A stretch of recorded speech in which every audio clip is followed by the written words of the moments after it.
And welcome everyone to the live show. Hello, Jod Singh. I hope I'm pronouncing that right. We've got a fun night, hopefully, for everyone. Should be kind of interesting. I've got a review of Angel's Egg, really weird anime film from the 80s. Be doing the latest anime and manga news as always, plus Otaku no cooking.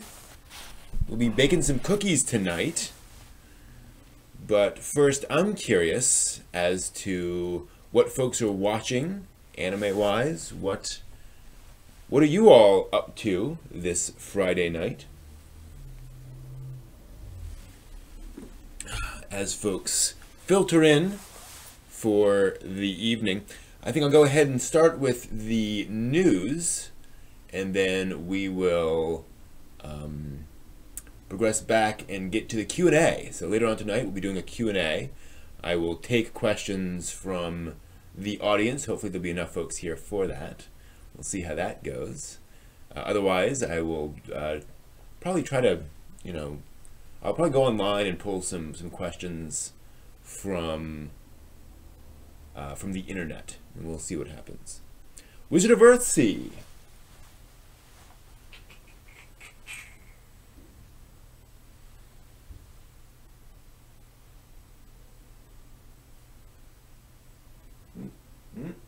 Wait a minute. That's weird. I thought for sure I had a copy of Wizard of Earthsea. That's strange. Maybe it's under G for Le Guin. No. Huh. Where's my copy? I know I've read Earthsea. Apparently I don't have my copy of Wizard of Earthsea anymore. That's a little sad making. You stole it. That's not good. Don't steal. Alright, let's go ahead and do the news. And then we will move on from there. Let's move over here to the news items. Okay. Oops, wrong thing. Need to introduce stuff first. That would be nice. Gosh, this is not happy tonight. Okay. And welcome to the latest anime and manga news for the week ending, this would be December 29th, 2017. So this is the last news of the year, officially, in that sense. Starting with some news about the upcoming anime season and what Crunchyroll will be streaming. They've announced licenses for Ryuo's Work Is Never Done, School Babysitters, and Michiri Neko. Ryuo's Work Is Never Done is based on, I believe, a light novel series. That's right. It's about a teenage boy who is the strongest shogi player in history, presumably, at least according to the show itself. But an elementary school student appears before him and insists on becoming his student. And so it's apparently kind of a shogi comedy. Sounds fun and interesting. So Crunchyroll will be streaming that in the coming weeks. Also, we'll be streaming School Babysitters, about a high school boy with a younger brother who's still a toddler, and he basically gets roped into working at a daycare. Presumably one in which his younger brother is also involved. So that sounds fun. Sounds like a cool little anime there. We'll see how that goes. Also coming up is Michiri Neko, which looks like one of these shows where it's got very simplistic art, and it's all about cats. So it's about Michiri Neko, cats that multiply when left alone. Michiri basically means things packed together, and then Neko is cat, of course. The cats can speak and mimic human behavior. Has a whole bunch of cat characters with various personalities. So sounds like one of those sort of toy-oriented franchise, I'm going to assume. But we'll see how that is when it comes to Crunchyroll in the coming weeks. Might be a fun one. Can't complain.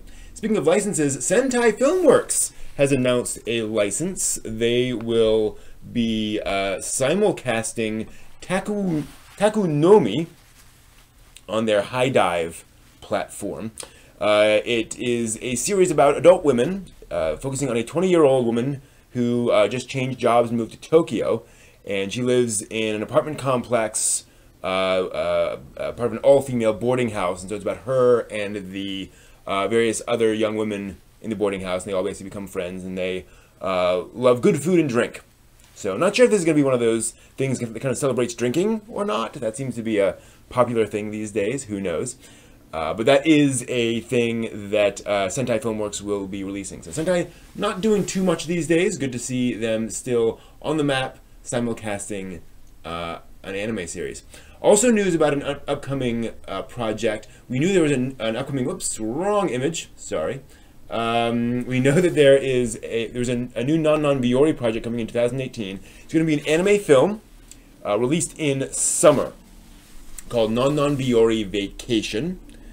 There's a teaser visual of the characters, basically, and the main cast and staff are returning from the previous 2 seasons of the anime series. So that's pretty cool.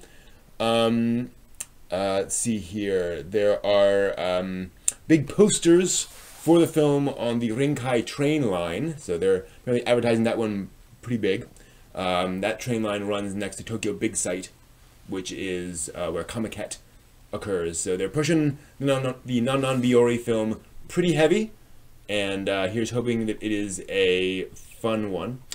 Then, surprise this week, the rights to Shaman King got transferred over to Kodansha from Shueisha. Shueisha is the company that originally published the Shaman King Shonen series back in 20 years ago. Apparently, Kodansha now owns the trademark for Shaman King in Japan, Europe, and the United States. And the Shonen Magazine Edge manga, the Shonen Magazine Edge magazine has this silhouette in it on its January issue with this URL. And it is hinting that there's going to be something big coming in January. That right now just redirects to Kodansha's main website, but presumably a new Shaman King thing is coming, which is pretty exciting. Shaman King was a pretty big deal back in the day, which unfortunately got overshadowed by other projects. I'm a big believer in Shaman King as being a potentially huge shonen franchise that kind of came along at the wrong time, where it just was right in between a couple of different waves of shonen, so maybe we're going to see a new thing. Who knows? But pretty exciting that we've got some more Shaman King potentially coming.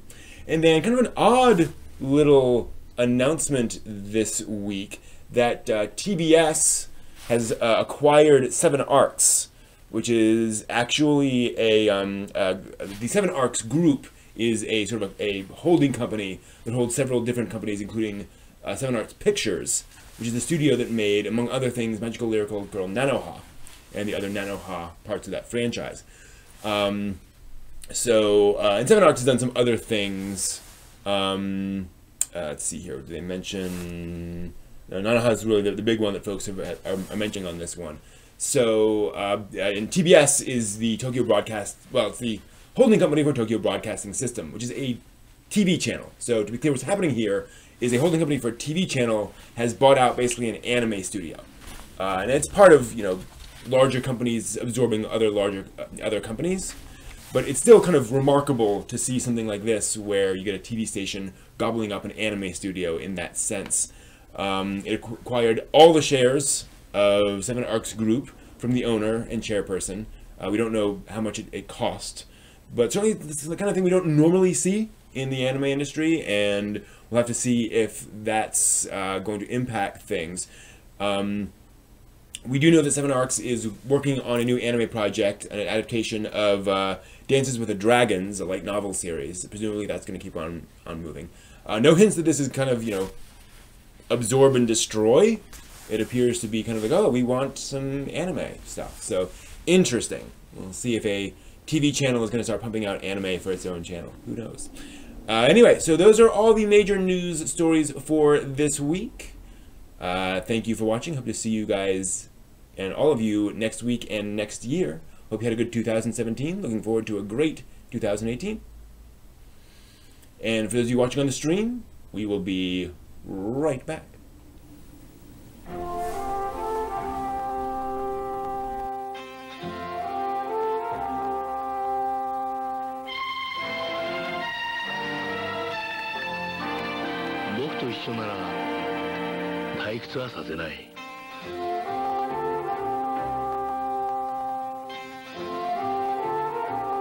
I'm a boy at heart. Super Mika.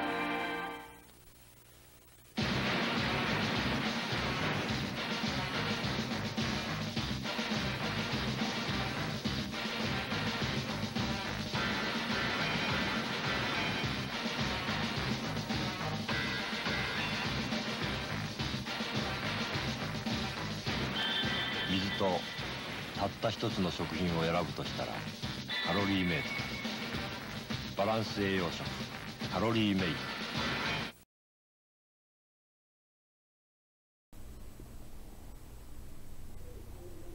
And we're back.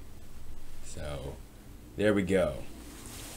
So we have so that is the news. I do have a review planned for tonight, but also this Q&A segment. So one thing, you know, folks, please start filling up the chat with questions for me. I'm going to answer any questions you guys have about anime and manga and such. And I hear some noise outside.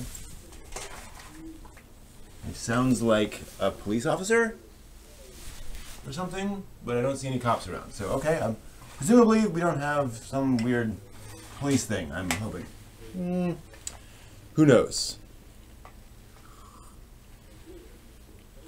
Good idea, Liquid. Yeah, it is possible that Netflix will just, you know, purchase some of these folks outright. Yes, I did read that Shaft is going to adapt yet another Monogatari series, because we haven't had enough weird sexualization of underage characters. But yeah, if you guys have questions about anime and manga, please put them in the chat, and I will be going through those in a little bit. This is probably not the best moment to do that, we you know, folks need a moment to filter in to the chat room. So let's see here, what else is going on? So I have been watching Cutie Honey, the original Cutie Honey from 1974, I believe. Early 70s, certainly, maybe 73. Which is about an android girl, teenage android girl, who can transform into a variety of different outfits, which serve as basically costumes, a variety of different, you know, disguises.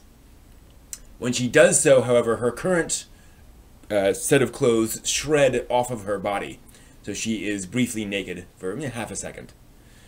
And it was one of the first anime series to feature, like, straight up titillation in that sense. But it's also an action series. Like, it's a straight up action series. I mean, very much sort of James Bond, Lupin III style, constant action kind of a show. And it's been interesting to watch. I mean, it's very formulaic, but it has a fun atmosphere to it, kind of that carnival feel of just constantly throwing stuff at you, and it is very much actiony. I mean, there's constant action in this show, so that was impressive. So to answer your question, Liquidus, as far as I know, all of Netflix's original anime are by outside studios. You know, Netflix does not have an internal animation studio.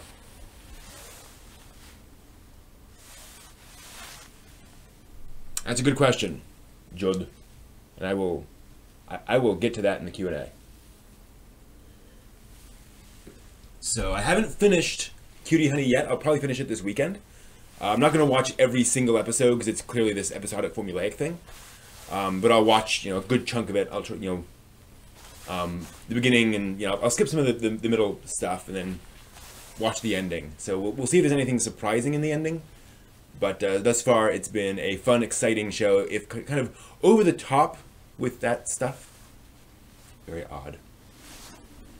Okay, so let's do the review.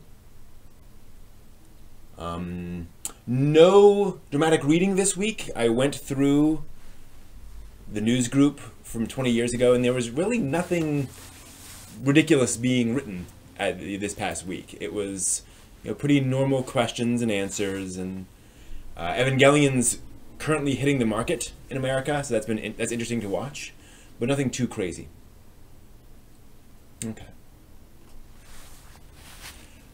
Welcome back for this. Actually, no, I'm going to start this differently.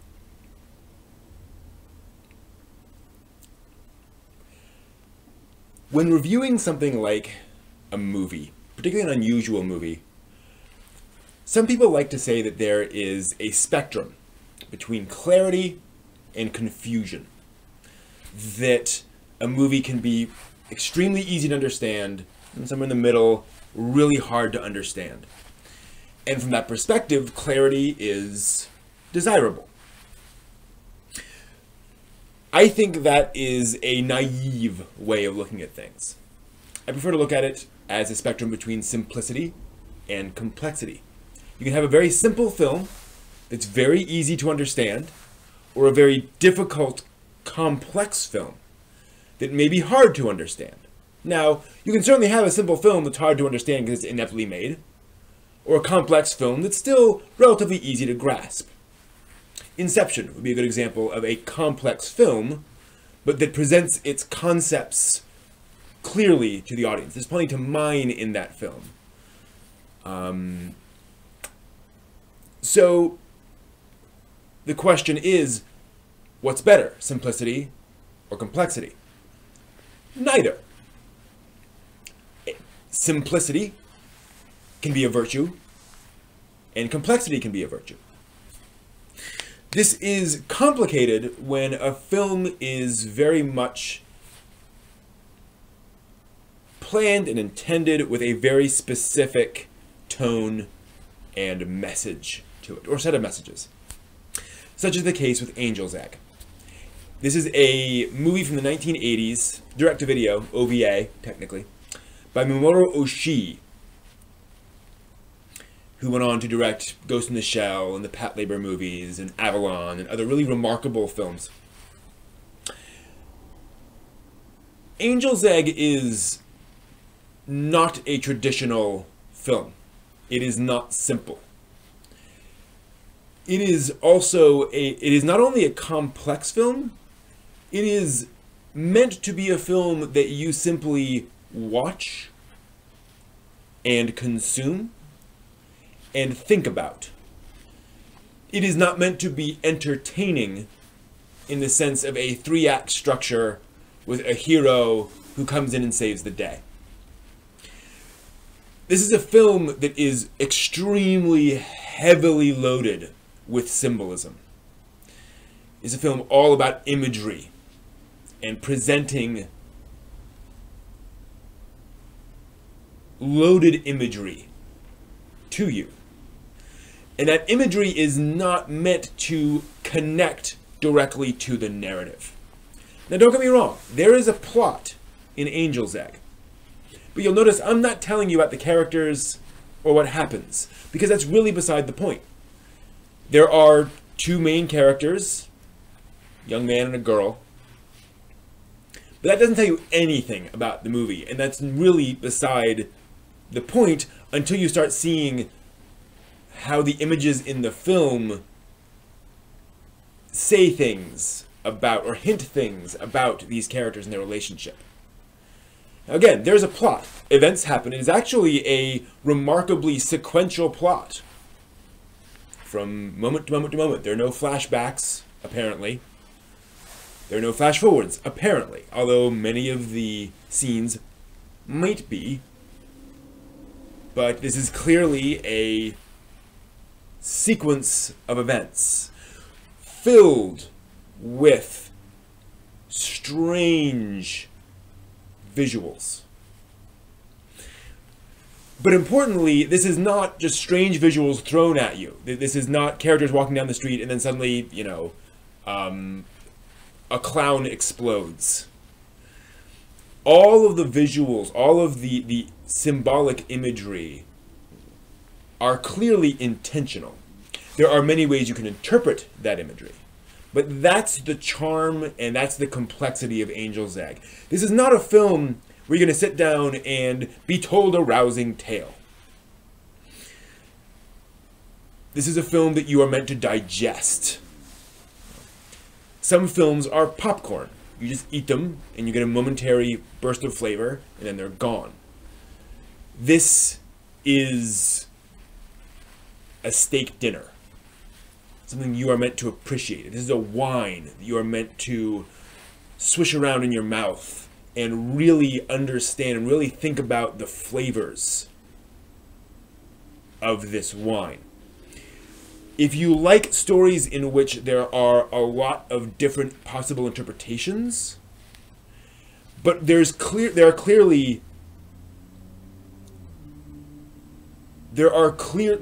direction to the film. This is not random symbolism. It is just potent symbolism. The director apparently was a Christian before the film and then became disillusioned with the faith just before it entered production. Now, I don't know how deep that went. I don't know if he completely lost his faith. I don't know if he turned his back on it. I don't know if he turned to something else. But this does feel like a film made by somebody who is experiencing a profound sense of loss and confusion and is working through that through the film. There's a lot of Christian symbolism in the film without having, over-the-top obvious Christian symbolism, There's not a guy standing there like this with a halo behind him. But there's a guy walking through the street carrying what seems to be a weapon that is cross-shaped. So he literally has a cross. He's literally carrying a cross on his shoulders. So, I can't recommend Angel's Egg in any conventional sense. I can't tell whether you'll like it or not. Because it's like watching a sunset. That can be enjoyable, but it's not entertaining in the sense of a Hollywood blockbuster or a simple thing. And you have to be in the right mood for that. You have to know what you're getting into. Angel's Egg is heady. It is avant-garde, unquestionably. But if you're prepared for that, you will find something that is truly remarkable, something that we rarely get, which is something that is complex and rewarding. Hope you find this useful, and I hope you find this helpful. And until next time in next review, I hope you will dig deeper into finding some more interesting stuff yourself. And now, for everyone else, I need to take a quick moment. I will be right back. Good evening. It's intermission time. Our service is friendly and quick. You'll find hot dogs, hamburgers, pizza, your favorite candies, hot and cold beverages, and other delicious snacks. So add to your fun of watching the movie. Visit our refreshment stand right now. We're glad to have you with us tonight. We hope you'll come to see us often. It's great to get out to the movies.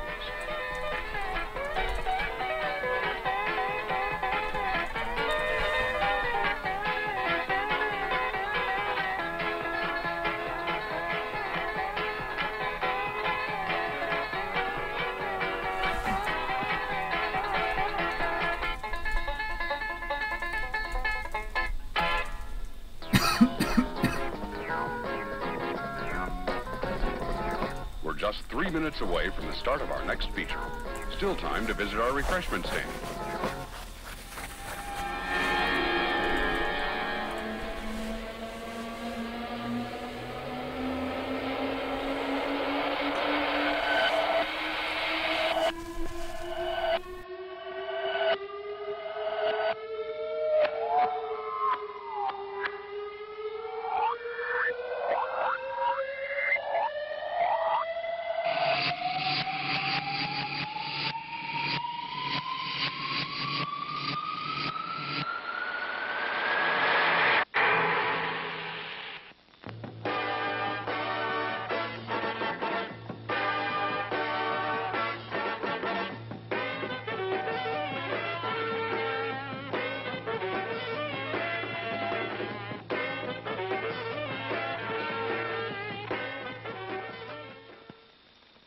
It's 2 minutes till showtime. All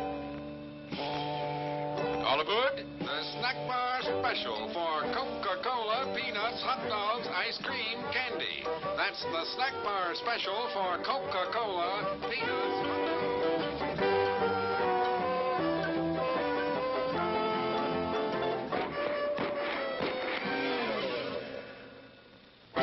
Whatever your choice from the snack bar, things go better with Coke.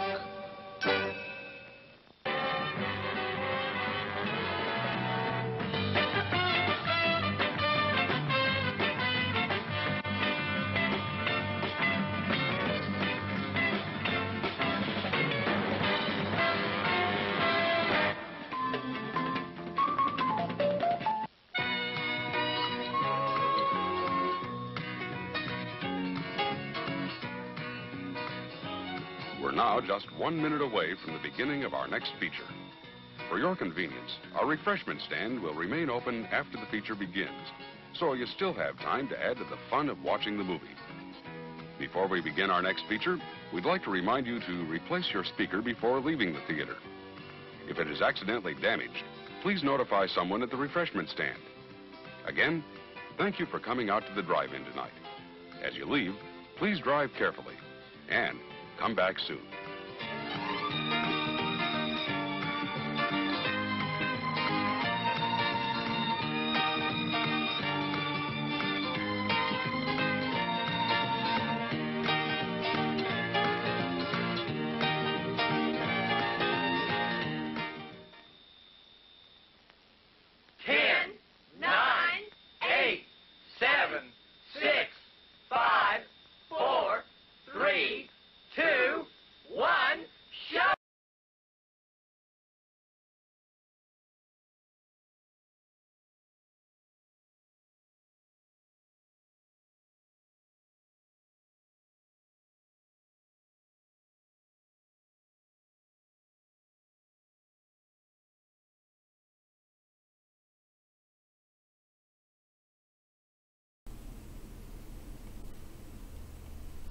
And I'm back. Sorry, took a little moment there to switch everything over. That is totally fine. That is something that I can't take care of right now. Okay.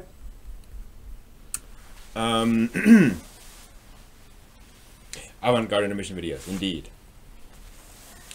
Whoops, 1 second, sorry. Got some problems with autoplay video, and I hate that.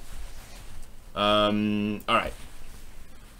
So, as I mentioned, I'm going to do some Q&A here, where I am going to answer your questions about anime and manga. We've already got a question in the chat room from, again, apologies if I'm mispronouncing this, Jod Singh, I believe. The question is, increasing amounts of anime made today have an assumption that people are already aware of what constitutes the standard cliches. In essence, the audience is already aware of the meta of anime. And I'm going to take that to mean things like, nosebleeds and angry throbbing forehead veins and stuff like that. Why is that done? Is it done because anime is more than a medium of storytelling? Has it become a culture of its own? And is it a crutch to make anime in such a manner? It's an excellent question. Yes, to kind of all of those. The issue is that anime has evolved. So you look at anime of, say, the 60s and 70s and even into the 80s. Early anime was definitely aimed at a broad market. It was generally aimed at children. There was almost no anime aimed at even a teen audience, much less an adult audience, in the early days. And then an audience evolved and appeared for anime, particularly young adult men, sort of high school, college age boys, young men. And that was good in that now there was a clear market for things. You could actually make something and ask people what they wanted and give it to them instead of trying to hit everyone at once, which is very scattershot.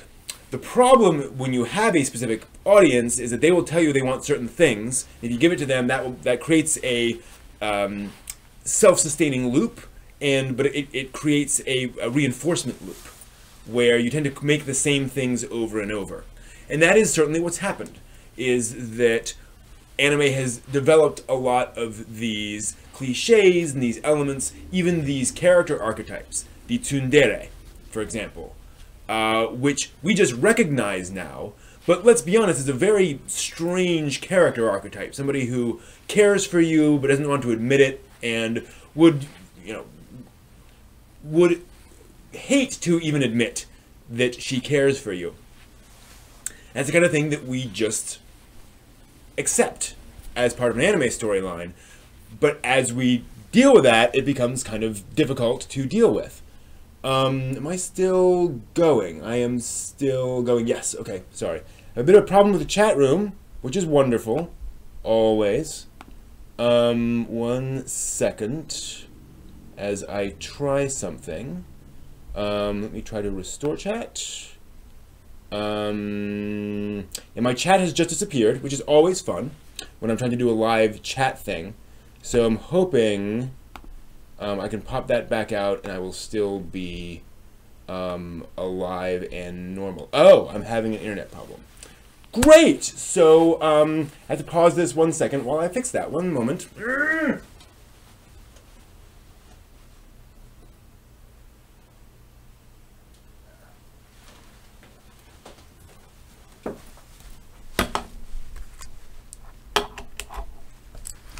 That's annoying.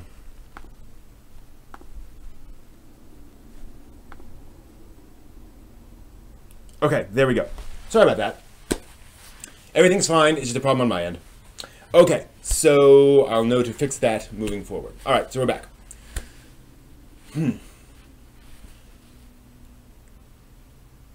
The issue whenever you're dealing with that is you do end up creating an insular environment, an insular audience.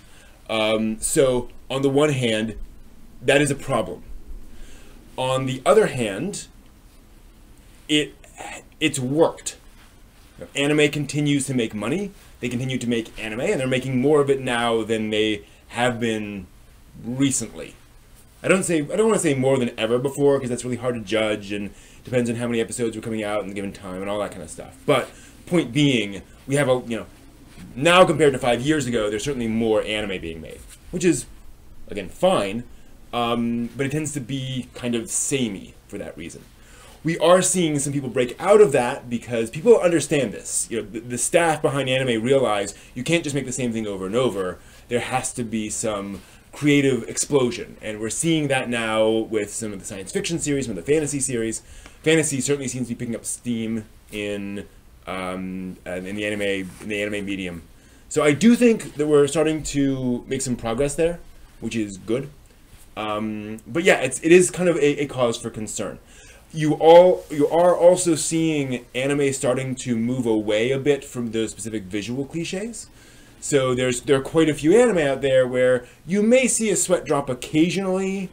You may see you rarely see a nosebleed these days, in at least the shows I'm watching. Maybe that's self-selection.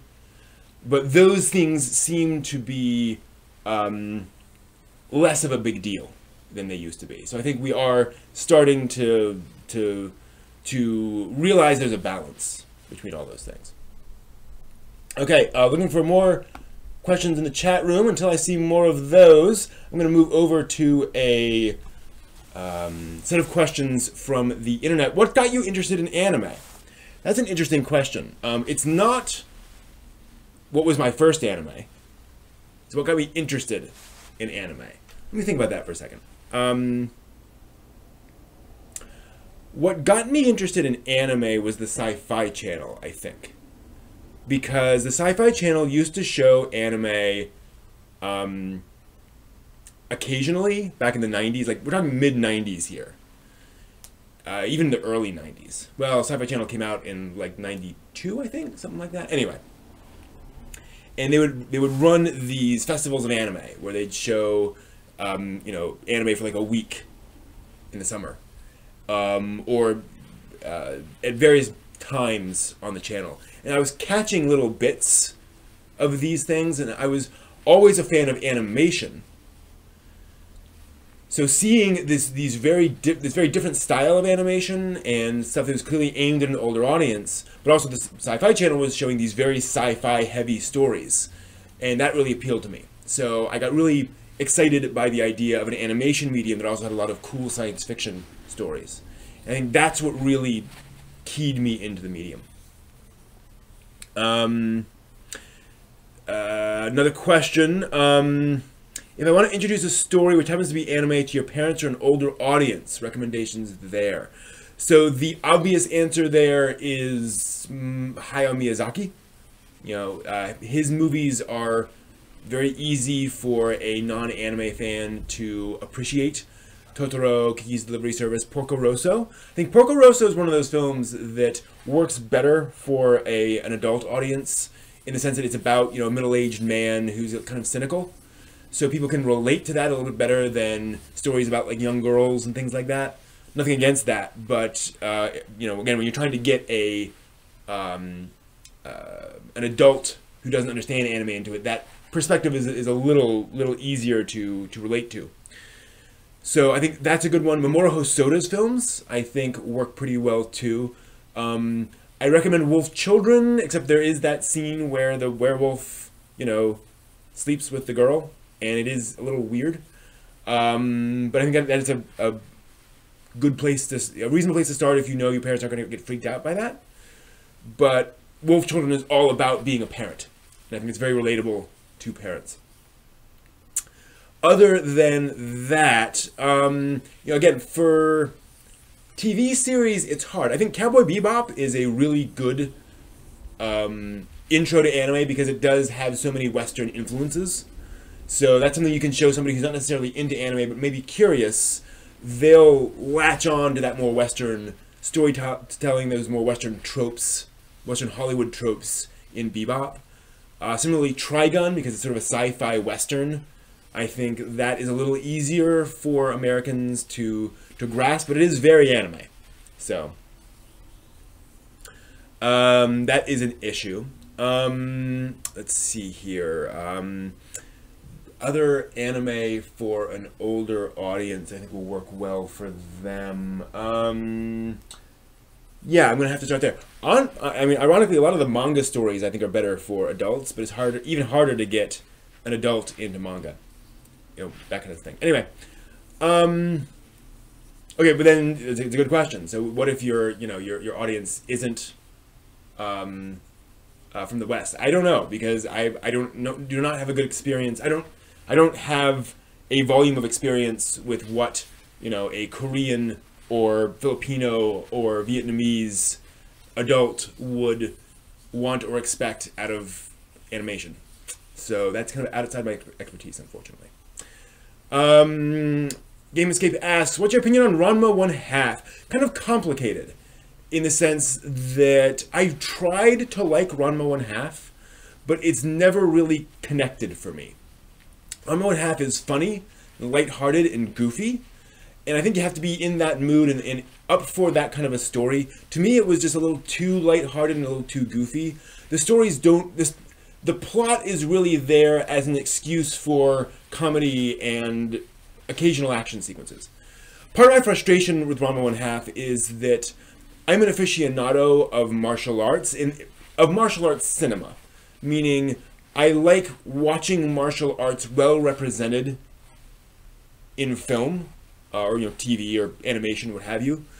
I like to see how characters with different skill levels are put up against each other and how all that works out. And in Ranma 1/2, while it has that martial arts background, that's really not what it's there for. So the martial arts is just, it's a silly excuse for more jokes, basically. You know, there's no real skill level between the characters in any sensible sense. Again, it's kind of a goofy comedy. It also has that fundamental Rumiko Takahashi approach where a lot of it is frustrational humor. It is, these characters want this thing, but these other characters are standing in the way for hundreds of episodes. And again, it's the kind of thing that can work for a lot of people, but it's just not my kind of story. To me, I find that frustrating, not endlessly humorous. Cruz Gonzalez asks, have you seen any Satoru Akahori anime? I don't recognize that name. If you list off some of the anime, I can tell you. Do you not enjoy comedy for comedy's sake? I do. A lot of my favorite anime are just screwball comedies. I think the problem is that I went into Ranma 1/2, and whenever I watch Ranma 1/2, Ranma 1/2 bills itself as a martial arts comedy. It is themed around martial arts, but the martial arts don't matter. That's my frustration. Kadocha, for example, Child's Toy, is an anime series that I adore with all my heart. It is about a 12-year-old girl who is also a young film actor who works on a live-action TV show. And that is a show that it's got comedy, but that all works into the story and the comedy. You know, the comedy is informed by her stresses holding down a job while also being an elementary school girl, and how those interrelate. So the fact that the martial arts in Ranma 1/2 doesn't do that, I think, was what really gave me a problem. Also, a lot of it just comes down to personality, and the personalities in Ranma 1/2, I think that's something that I enjoyed and got used to, but I didn't really latch on to any of the characters in Ranma 1/2. And it's a classic problem with a lot of these comedies, where it's the same thing with sitcoms. Like, if you don't like the characters in Friends, you're not going to watch that show. If you don't latch on to one or two of those characters, it's going to be hard for you to really keep watching it. That was my problem with Ranma. Let's see here. Well, that's the thing. Exactly, Bruno. One of the reasons I don't like Dragon Ball is that the martial arts don't matter. I do not enjoy Dragon. I enjoy Dragon Ball in its opening chapters when it was this silly adventure story, because that fit the tone where martial arts don't matter. It's about, sneaking into a castle and rescuing, or finding an artifact. So you don't have to have realistic martial arts for that. But when they turn it into, long tournaments where characters are trying to beat each other, and that matters, but it turns out it doesn't matter, that's frustrating to me. Let's see here. Yeah, if you're having trouble with the goofiness in Tenchi in Tokyo, you're going to have a real problem with Ranma. Now, Tenchi in Tokyo is unusual in that Tenchi in Tokyo has absurd, dumb, over-the-top comedy, and then for like 6 episodes, and then a moment of real serious character drama. Where suddenly they will turn everything around and say, actually, this thing that you've been laughing at is really sad. And they go back to this goofy comedy for another 6 episodes. So it's a weird mix. I loved certain moments in Tenchi in Tokyo, but the rest of it is just really hard to get around. But now, Rurouni Kenshin is a great example there. Where that is my favorite shonen series. And the thing about Kenshin is that there is lip service paid to the physics of the fights, in that there is almost always a trick. There's almost always some physics-based trick or element to a character's fighting style that if you figure out, you can counter or deal with. So a lot of the tension is figuring out what is the character doing, right? That happens sometimes in Dragon Ball Z and these other shows, but it's usually something that then results in something unbelievable, whereas in Kenshin it's a little more grounded. So while that is silly in Kenshin, I was more able to deal with it in that show, right? Okay, Saber Marionette J, Amanabashi, Sorcerer's Hunters. That's funny. I have not, despite that, I love the 90s. I love 90s anime. I don't think I've seen any of those. I actually have Saber Marionette J. I found a copy of that and bought it recently. I think I've seen a bit of Sorcerer Hunters. I watched the first episode of Amanabashi, and I got really creeped out by the, preteen girl loses her panties in the first episode, and like for the rest of the show, apparently she's trying to keep herself from flashing everyone. That running gag I found to be just in poor taste, and I was one of those things where I was like, I'm worried about where that's going, but I loved the tone of that opening episode of Amanabashi, that melancholy of the fact that these shopping arcades are dying, and what are we going to do? And here's our chance. But that particular thing just at the time weirded me out enough to where I moved on to other things. I think I can go back and watch it, but it was just, one of those weird things. Excuse me. I really want to watch Saber Marionette J, because that was huge at the time and is completely forgotten now, and I want to see what the elements of that were.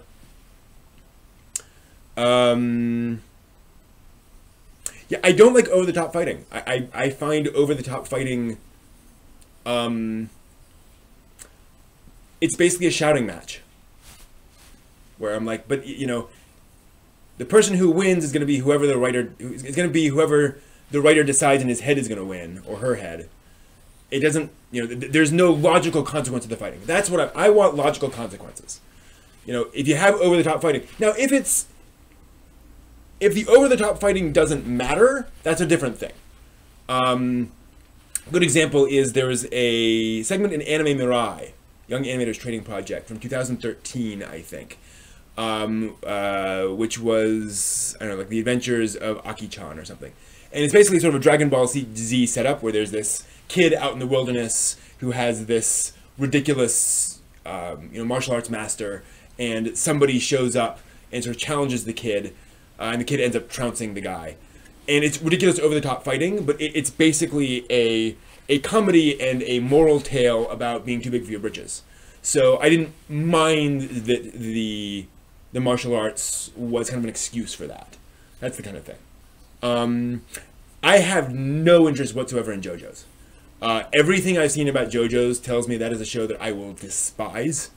So I'm just not interested at all in JoJo. So yeah, that's the thing. So Joe asks, do you tend to forgive anime movies which acknowledge themselves as bad? I don't believe in good or bad. I find those terms to be profoundly unhelpful in judging a work. They tend to be, in reviews and such, code for I liked it or I didn't like it. They tend to be essentially subjective terms when we use them. And there are movies I like and I don't like, and I'm entertained by, and I'm not entertained by. And other people call good or bad. But I'm like, if I was entertained, even if it had low-budget special effects, so what, right? I don't need big budget to be entertained. I don't need, Marlon Brando's acting to be entertained. So that's different. Favorite Digimon series? Tamers. Season 3. No question. Head and shoulders above the rest. Second favorite would probably be Season 1, Adventure. But Tamers has darkness, it has complexity, it has thematic ties back to other shows. It is head and shoulders, it is trying harder than the other series of Digimon. Now I haven't seen every season of Digimon, I should point out. Especially some of the ones after Tamers. I watched, a few episodes here and there. But that Tamers is just, there's so much going on there. Have I seen Kaiji? I have not. That is not a show I have watched. Yeah. This gets back to that question I often get, what's your favorite anime series? Depends. It depends on what I'm like at the moment. If you want to explain why Mushishi is good, again, I don't think it's good. If I were to recommend it to other people, I would say Mushishi is an anime series about a man who tries to essentially exorcise small spirits, small creatures, microscopic creatures that can worm its way into people and influence them, often in negative ways. So they can cause growths on you. And often these things will give you abilities, what these mushi, these little creatures do, give you abilities that can be helpful in certain ways, but they're almost always detrimental in major ways. So he goes around to tiny little villages, all scattered around. This gives it sort of a Twilight Zone element to it. So it's very much about these little stories of individual people and what they've done, and you get these little morality plays in each episode. There's really no overarching plot, but each episode gives you something to think about, gives you something about human nature to deal with. That's how I explain things to people. I'm not saying it's good or bad. I'm not saying they will like it or they won't like it. I tell them what the show is, what the work is. You give them a sense of its complexity and how it approaches its things, and then they can decide for themselves, right? Have I seen the first 2 movies, OVAs? Yeah, I've seen all the movies / OVAs from the first 3, and I think the one from Savers as well I watched. But definitely those, you know, all the ones from Adventure, all the ones from Season 2, and all the ones from Tamers. Which, I mean, the quality definitely bounces up and down amongst all of those. Let's see here. What kind of struggles do Seiyu experience in Japan? So there's an anime series called Seiyu's Life, which is an excellent overview of this. The reality is that Seiyus have the advantage, voice actors, that they have more flexibility than animators. So a voice actor can, it's a good question, can have a singing career. They can do voiceover. They can work in video games. They can do a lot of different things, whereas animators kind of have to draw. And because of the pressures in the animation industry, like that is kind of all you can do. You don't have time for a side project, whereas in voice acting, because of how these things are scheduled, you know, you may go in for 4 hours in a day, and then you have the rest of the day free. Now, the problem is when you're first starting out, there is huge turnover in voice actors during their first 3 years or so of their careers. Because it is very hard to get enough work to support yourself. As I understand it, most voice actors in their first years have day jobs or part-time jobs or other ways of paying the rent. Or they're, you know, living at home, things like that. Just because, again, like with any career, like any entertainment career like that, it's like being an actor in Hollywood. You know, you're not going to get booked solid in your first 3 months. But you do have a lot of other flexibility there. So seiyus can make a lot of money.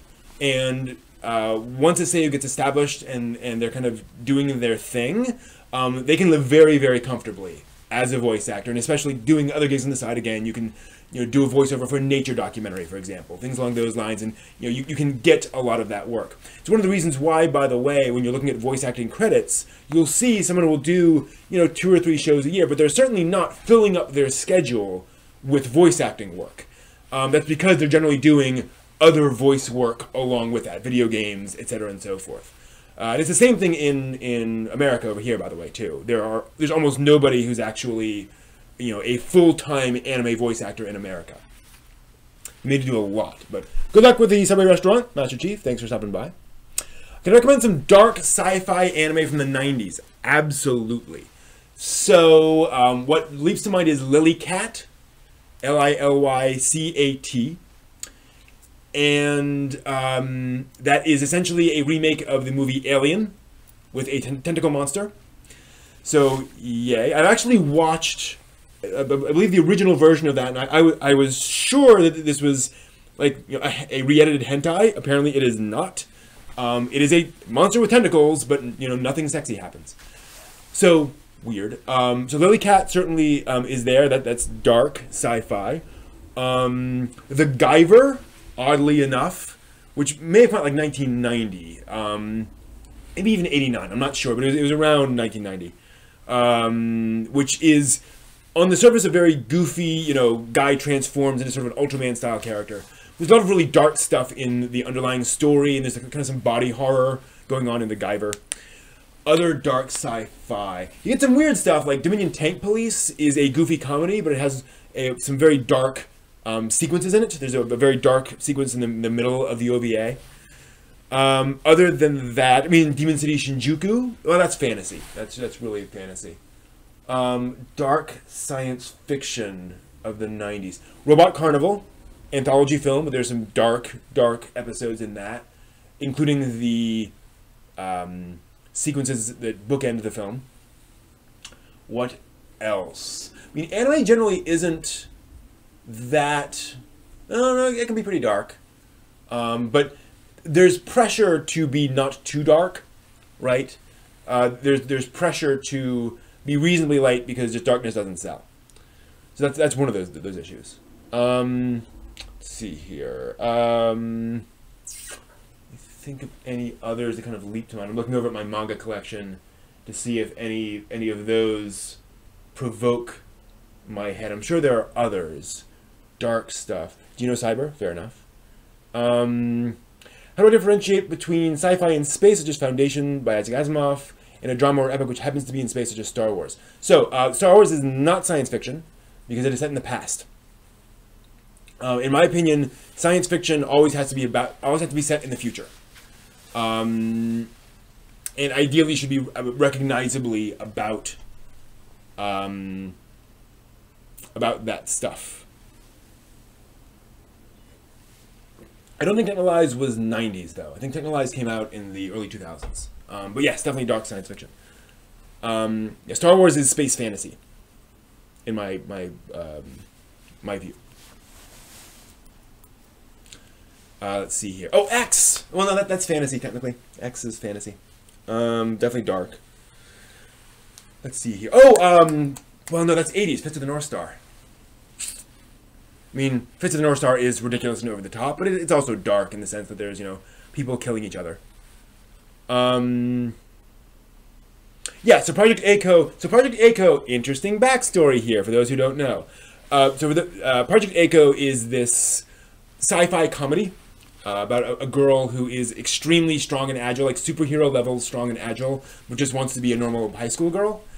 And then aliens invade, and she ends up kind of protecting Earth from these aliens while she's also fighting off her rival in school.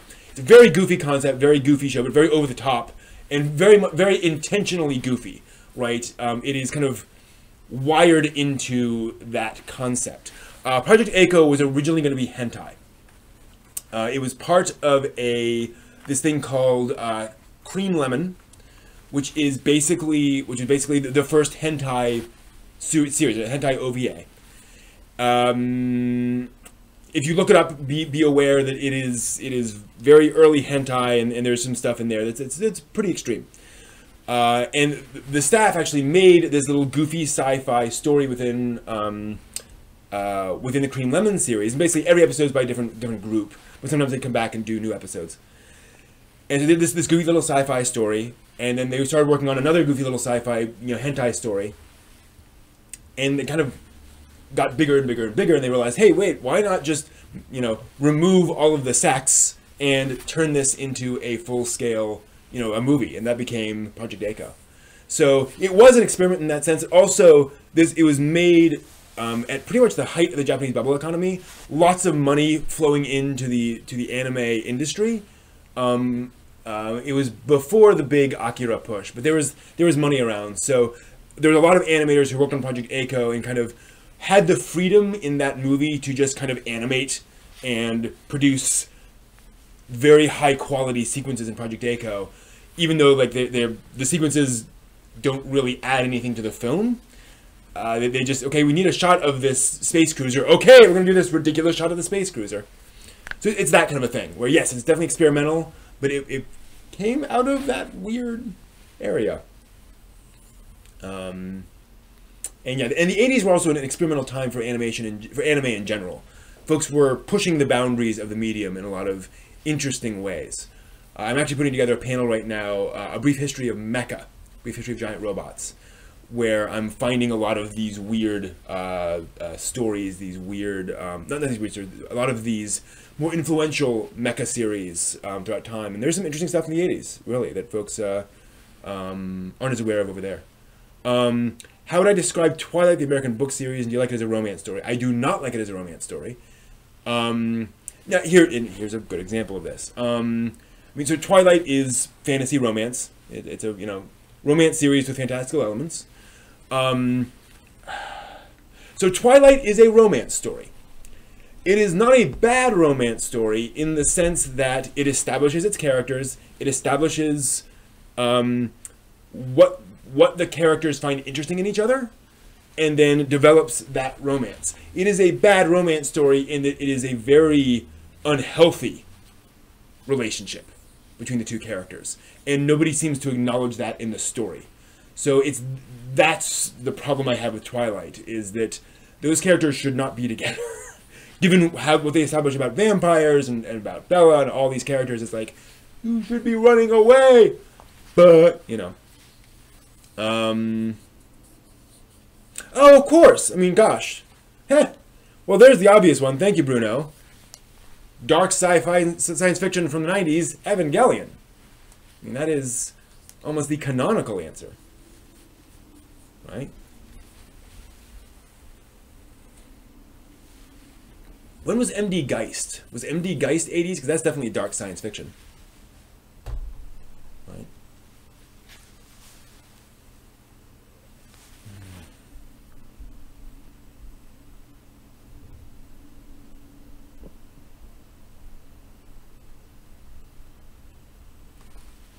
Who hasn't seen Evangelion? A lot of people have not seen Evangelion. A lot of people are intimidated by Evangelion, frankly. People rant and rave about Evangelion so much. People, you know, build up Evangelion so much that a lot of people sit down and watch. I had a question about this at a con not too long ago, where somebody said, "What is the deal with Evangelion? Like, why should I watch it?" Because we kept telling her this, you know, this Evangelion is the greatest thing humanity's ever made, and she's like, "What?" So that is, you know, that is a legitimate concern, is that folks have built this up. That's a problem, right?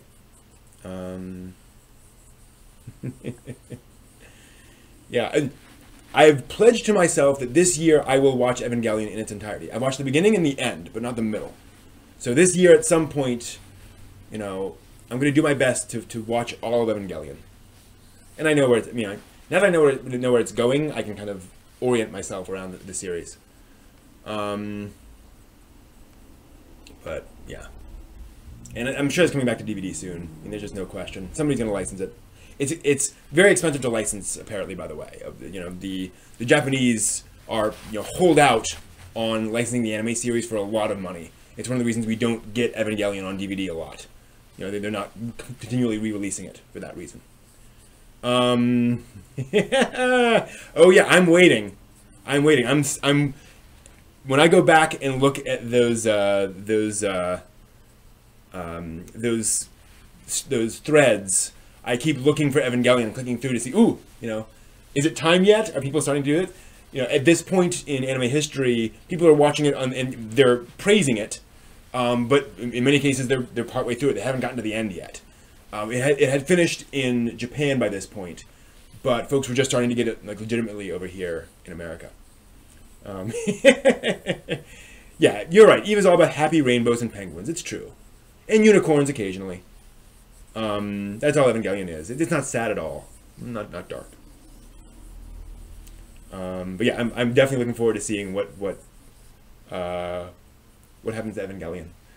This week I did see a reference to somebody saying that Disney was going to make a live-action Sailor Moon movie. That was a rumor that somebody had posted on the forum, and it's like, no. And I think it was just somebody essentially trolling, you know, seeing if anyone would believe this. It's like, what? There was some fun stuff in there, but, you know, that did catch a few people who were like, no, Disney's the devil. Disney's evil. We must stop Disney. We should start a petition. It's like, based on one person claiming something on the internet. Hold your horses. Let's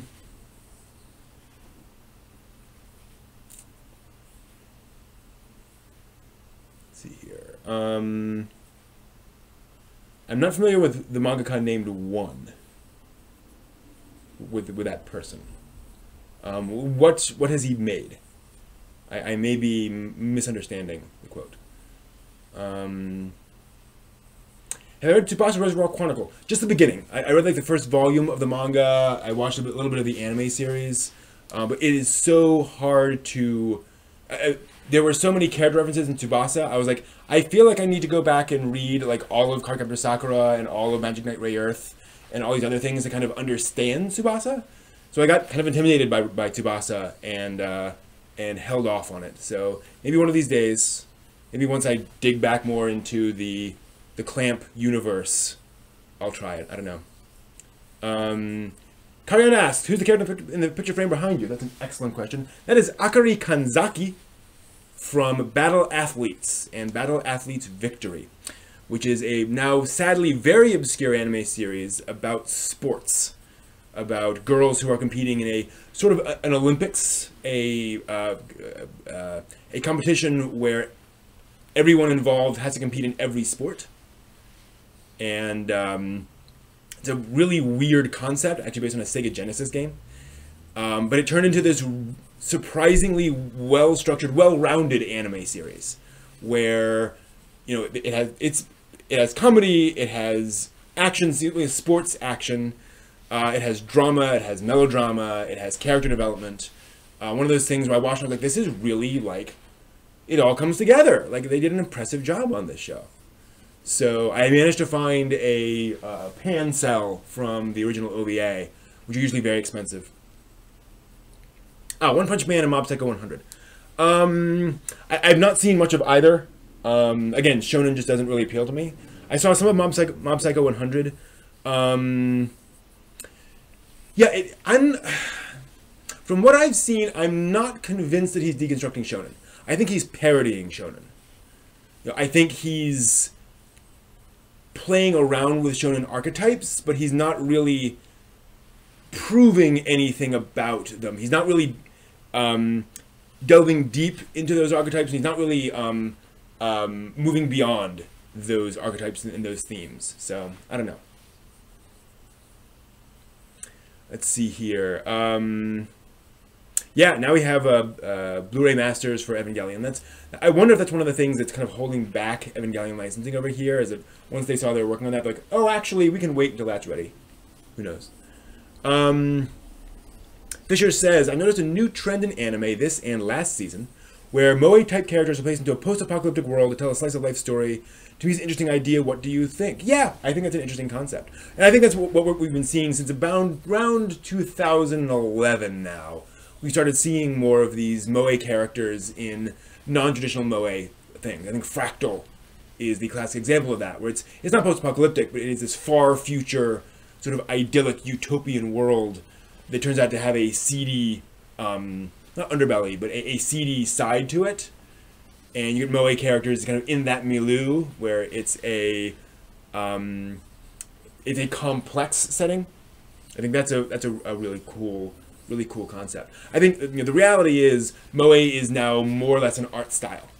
I think we're now going to see just Moe as a way female characters are represented, and that's just going to be the thing. But we're going to have all the same fantasy and science fiction and all the other genres in there. Just that's going to become the visual representation of female characters.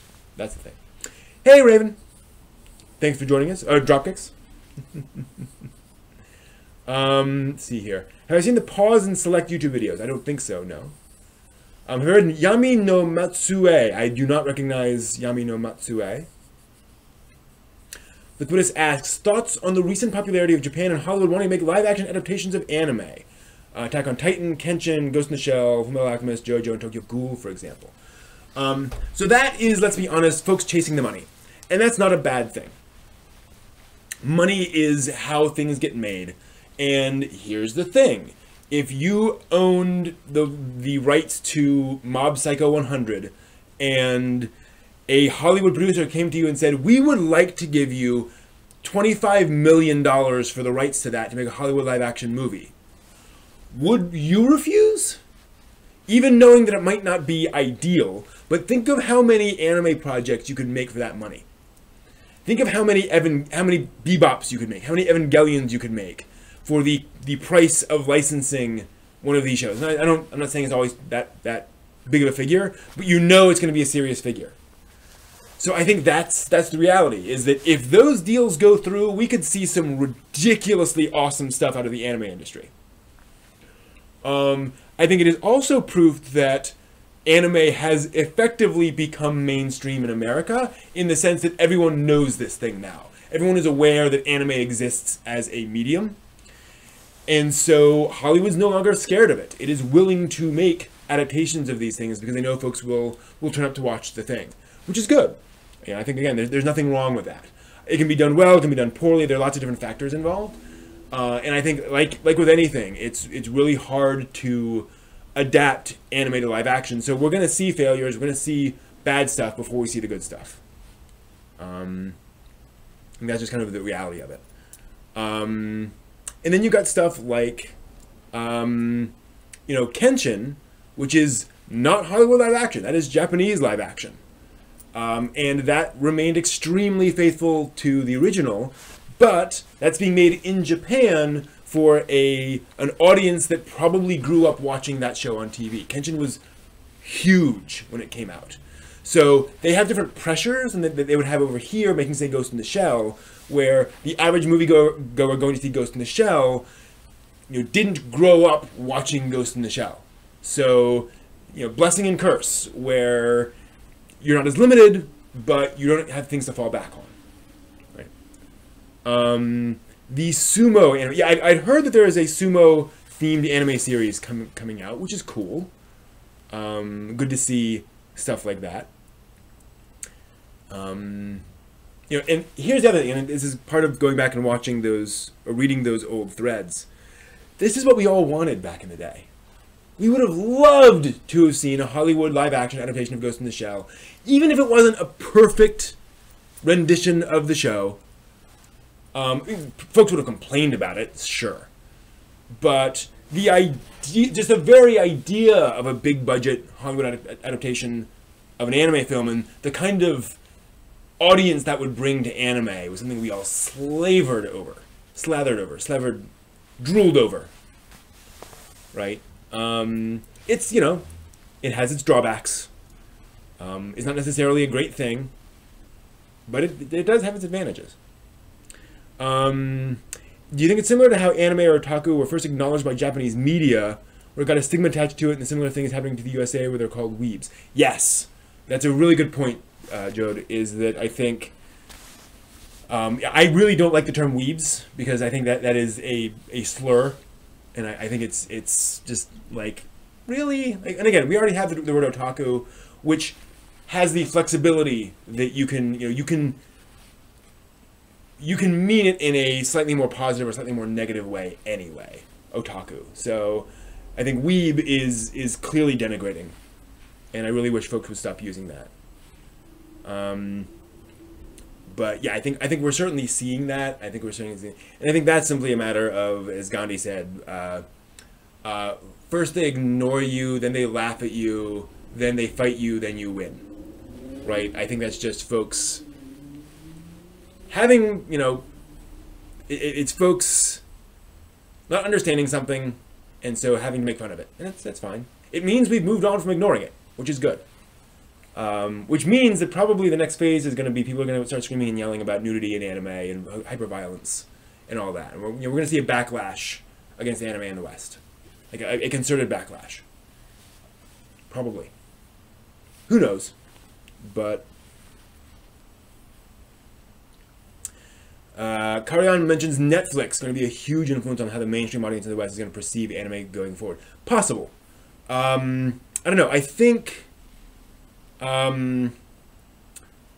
It's hard to say, because Netflix is going in so many directions right now that their experiments with anime feel like they are experiments. Like they're off on the edges. I'm not seeing the average person who has a Netflix subscription checking out the anime on Netflix just because it's on Netflix. That's the interesting thing. Maybe that'll happen. We have to, wait for a while. But the audience is so fragmented. I'm curious to see if Netflix is really going to bring more people in or not. And maybe I don't know. That's not necessarily their intention. I think Netflix is definitely trying to bring the anime audience to them, rather than trying to convert the average American into an anime fan.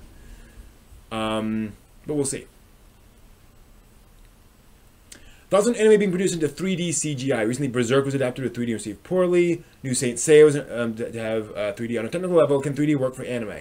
So, Sean, yes, absolutely, and I can say that with absolute conviction because of one thing: Land of the Lustrous, which came out this past season. Watch Land of the Lustrous. The characters are all CGI, and it is gorgeous. And not just gorgeous, it works. it is a visually effective way of telling that story. And so, yeah, no question. Now, one example does not make a trend. One data point is not a trend. In other words, it can be done, but I'm sure Land of the Lustrous was relatively expensive. It sure looks expensive. And so the question is whether that will extend to other things. And we see stuff like CGI, used extensively in things like Girls in Panzer, where all the tanks are CGI, but the girls are hand-drawn. I think that will work. The anime I said was Land of the Lustrous, which I forget the Japanese name for that off the top of my head. But it's really, really cool. Favorite Pokemon? I have no idea. I've watched enough Pokemon to not be interested in Pokemon. I've never played any of the video games. Pokemon came when I was an adult, by the way, too. So, I was like 25 when Pokemon came out in America. So it was one of those, I did not grow up with that franchise, so it just wasn't aimed at me. So it missed me. Great answers, Bruno, to dark sci-fi from the 90s. Infinite Revias, great pick. Yes, dark science fiction from the 90s, definitely. Yeah, and I should clarify that. It's not that I don't like Pokemon. Pokemon is just a null op for me. It's just, I see it, it's cute. If it's on, if somebody's watching Pokemon, I will watch Pokemon and enjoy it. But I have, nothing sucks me into that franchise. I have no interest. It's like somebody who's not into football watching football. I can see it, I can understand it, but I'm not going to cheer for the Steelers, right? It's just that one of those things. And I totally recognize the quality and appeal of Pokemon. It's nothing against Pokemon. It's just not my thing. Yeah, I'm kind of like a dad, but a dad who's watched like 1,000 anime. So, yeah. You're right, Liquidus. Love Live's one of the reasons Love Live works is they've got Bandai behind them, and Bandai is, well, it's a funny thing. I mean, Bandai was in trouble a couple of years ago. They barely made a profit, like in 2013, I think. They had to have this whole, we're going to turn around the company push, and it was really scary for a while. Favorite Naoki Urasawa work? Ooh, Pluto, definitely. Which is his adaptation of an Astro Boy story into like an 8-volume manga. And it's just brilliantly done. Just fantastic. I have not finished watching 20th Century Boys, though. Oh, reading 20th Century Boys. That might be up there, depending on how that goes. I do have all of it, in fact. Well, you can't see it, but I have all of 20th Century Boys. So at some point, I will finish 20th Century Boys. Or I'm a member of Team Rocket. That's true. Actually, I lie. About favorite Pokemon. My favorite Pokemon is Meowth. Because, when Pokemon came out, I was actually doing a lot of volunteer work with tween boys. So I kind of felt a responsibility to at least check out the shows they were talking about. So I watched a few episodes of Pokemon, and I've seen a few episodes since, and I just love Meowth's personality. Sorry. Meowth was just, he was fun to watch. And it's true, I am a Digimon fan more than a Pokemon fan, because Digimon has a plot. Things change from episode to episode, and it deals with like tough emotional issues frequently. Pokemon does occasionally, but Digimon is a little more committed to improving the lives of its audience. And again, nothing against Pokemon. It's just that's not its focus. Have I seen Box of Goblins? Morio no Hako. That sounds familiar. I don't think so, though. I don't think.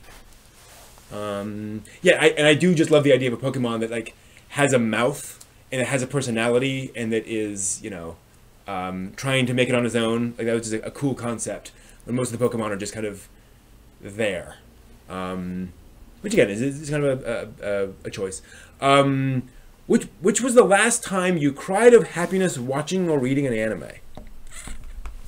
Last time I cried of happiness. That's a really interesting question. I cry more now than I used to. Certainly true. I've gotten emotional over manga and anime. I don't know that I cry of happiness per se.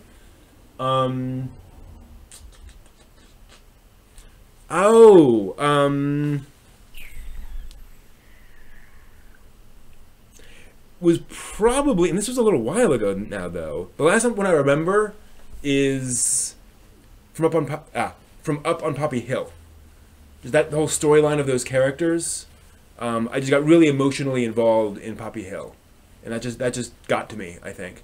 Oh, also no, The Wind Rises. When he's sitting next to his wife who's sick and they're holding hands, that just got to me emotionally. I got that. Spoilers, Judd. Careful. But yeah, then speaking of emotional moments in anime, yeah, that scene in Ancient Magus' Bride was good. That was some good anime there. I used the word good anime.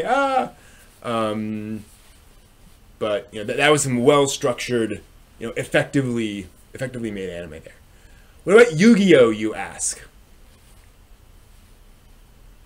Okay, I'm gonna say it. I think Yu-Gi-Oh's dumb.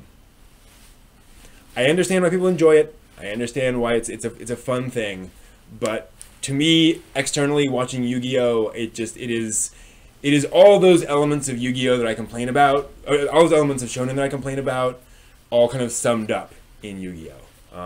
It just doesn't appeal to me. And granted, I've never watched significant amounts of Yu-Gi-Oh, just clips here and there. Duel Masters, nope, no interest. And granted, Yu-Gi-Oh is okay. I'm going to say something again that's kind of controversial. I think Yu-Gi-Oh is meant to be dumb, meaning it is meant to be over the top and silly and ridiculous, right? I think its tone and all of that stuff is all part of a package that is meant to appeal to a certain element, especially in like 9 to 10-year-old boys who really like certain, cool, flashy things. And it's not a terrible thing. It's not horrible. You're not wrong for enjoying that. But it's just the kind of thing that doesn't appeal to me personally. Having a tough time getting through anime now. We watched more than 100 anime in 2016. Wow, Bruno, that's amazing. Slogging through Nadesico. Okay, if you're slogging through Nadesico, there's something wrong. Okay, that's an issue. Wow. I can't imagine slogging through Nadesico. If you don't like Nadesico, boy. So my recommendation for you, Bruno, is a couple of things. If you haven't already, just start looking up anime in genres you like. So don't worry about recent stuff, don't worry about old stuff, don't worry about what's the classics. Just look up, if you like sci-fi, look up great sci-fi anime and start, trying to find stuff in that genre that you really like. If that's not working for you, I recommend just stop watching anime. Just take a break, do other stuff, watch cheesy 80s sci-fi movies, read fantasy novels, do whatever you want. But sometimes you need to take a break. I've been there before. I've definitely had times where I had to just completely go cold turkey on anime because I had lost the spark. So I'm totally with you there on that. And it's tough and it's hard. But just remember, you are bigger than your interest in anime. You can absolutely move on to other mediums, other hobbies, at least for a while, and eventually come back, maybe. But don't worry about it. Like, take a break. That's totally cool.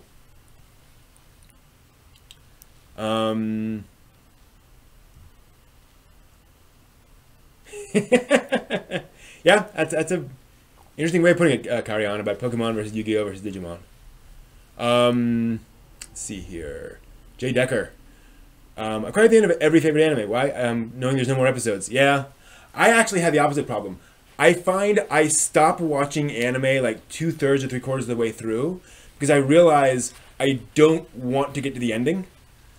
I don't want there to be an ending, and I don't want to be disappointed by the ending that's actually there. I would rather be imagining in my head the ending I want than verify the actual ending. And it's not great. It's not, smart. But that is something I struggle with a lot, is finishing an anime and realizing,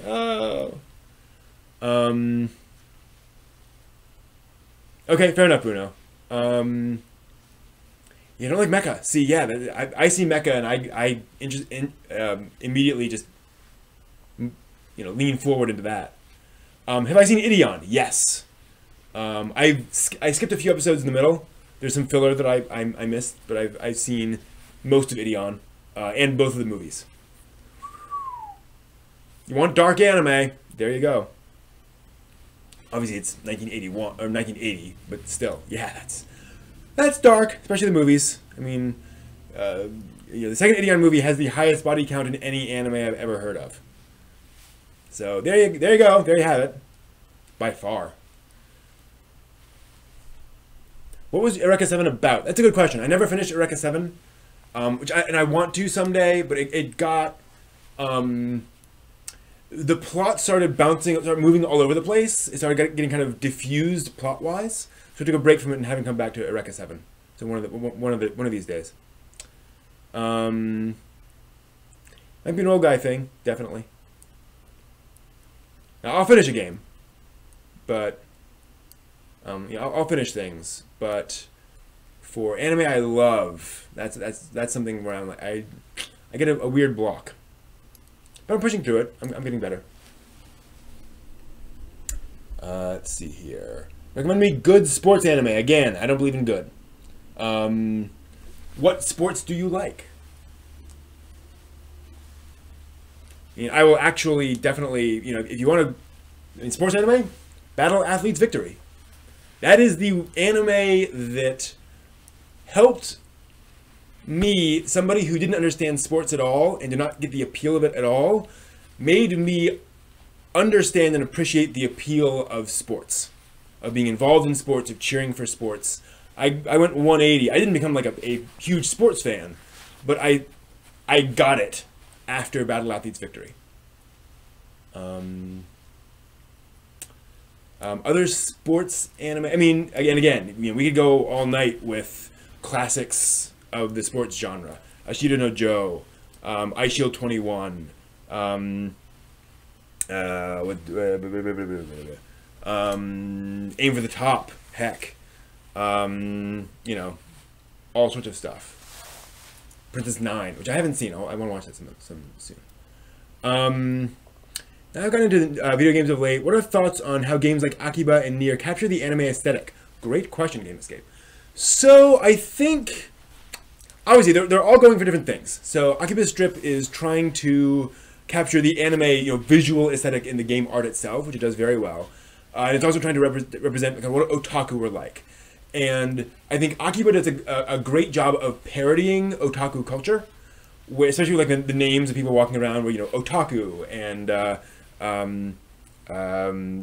think geek is one of them, and a lot of the different names of random people are just funny, and the way the characters behave are I think reasonably good representations of how otaku see themselves. They're not necessarily realistic, but it's not meant to be, which is fine.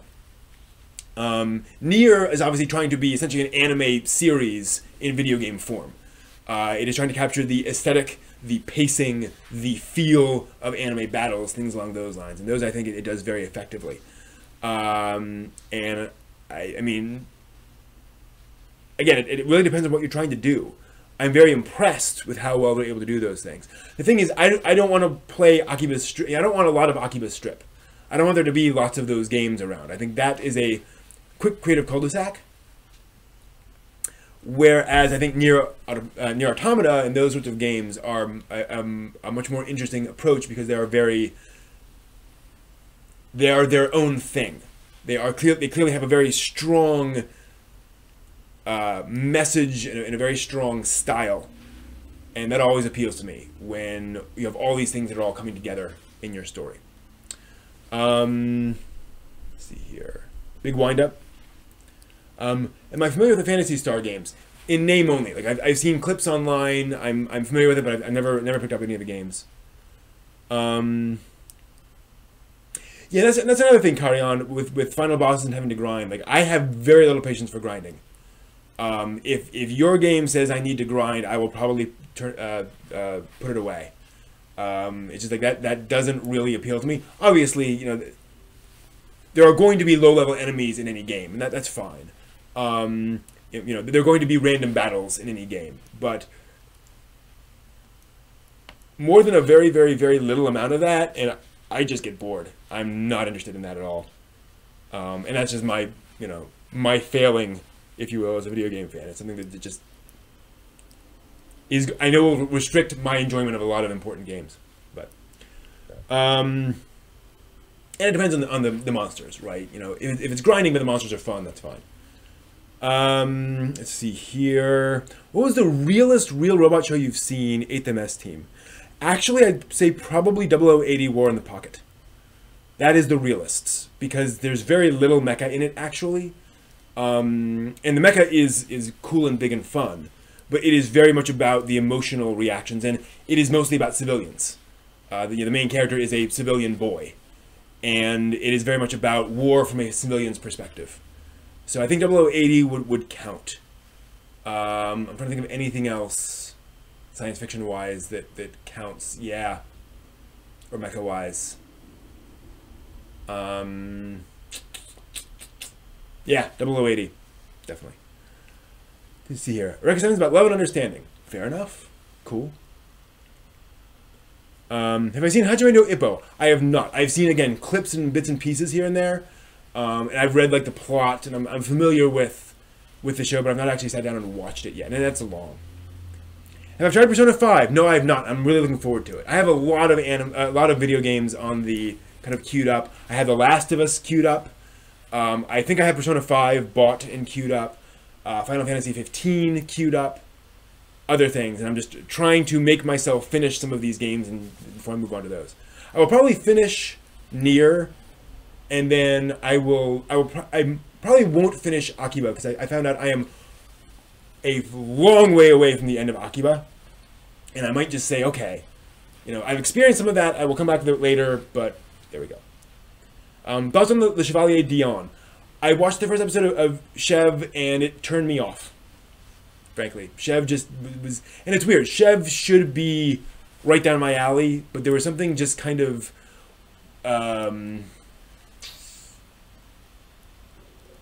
nihilistic about Le Chevalier Dion. I don't know. Will I stream Nier? Yes. Anytime I'm playing Nier or Akiba, or any game I can stream, I will stream it, definitely. And I'm trying to aim for Sunday evenings as a streaming time. Yeah, Chrono Trigger. There we go. And it's why I like Nier, because there's a mode where, you know, you can grind, but there, you know, grinding is not necessary, and that's how I'm playing, and that's what I love. Yeah, what I've seen of Phantasy Star, by the way, looks right up my alley. Like the art style, the setting, all the things about Phantasy Star sounds like something I'm really going to enjoy. Just haven't gone there yet. What is mecha anime about? Generally, mecha anime of the past couple of decades, until pretty recently, but anime, mecha of the, say, 80s and 90s and 2000s, yeah. The mecha is a metaphor for growing up. You are a teenager, or a child, essentially, with very few responsibilities, and then a giant robot shows up, and you have to pilot it. And it comes with all these responsibilities and expectations of you that are really difficult, but you have to essentially man up and deal with that and do it anyway. That's usually the metaphor, the central metaphor for mecha, at least real robot mecha, and usually super robot as well. Where okay, yeah, in Super Robot it's more fun, but it's still dealing with this new responsibility. Let's see here.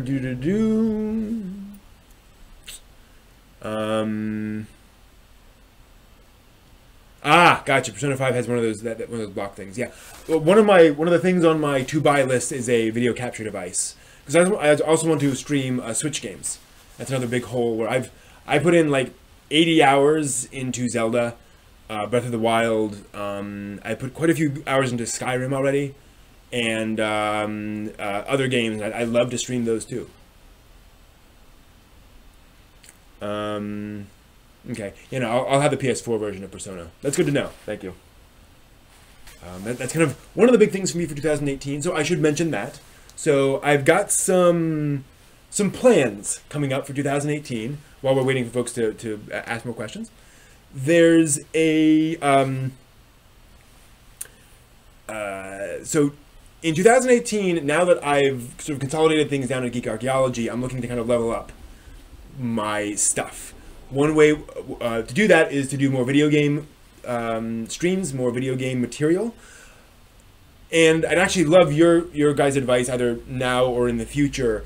I do not have the time or the capacity to play large numbers of video games to completion, right? Or significant numbers of video games to completion. I just can't put 80 hours into a video game every week or 2 weeks or even month.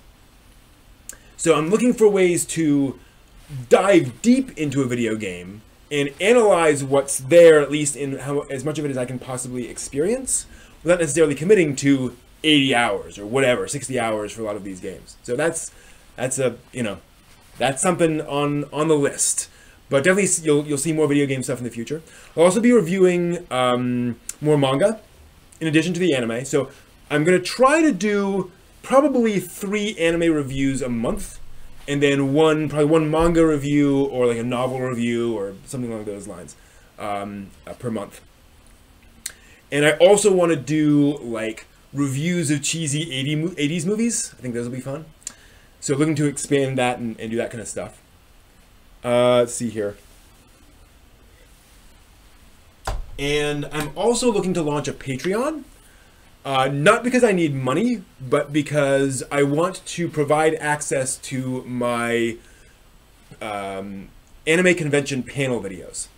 So I've been capturing footage from various anime conventions where I've spoken at, and my plan is to launch a site and a service where if you pay a couple of bucks, you can watch all those panel videos. And the reason I'm not releasing them for free is because those were done at a convention where you had to have paid access to, and it would be against the spirit of that anime convention and being invited to these conventions to speak, to then give away all their content for free, right? So I had to put it behind a little bit of a paywall. It'll be inexpensive, but just, enough to where, okay, you drop $5 in a bucket and you can watch these panel videos.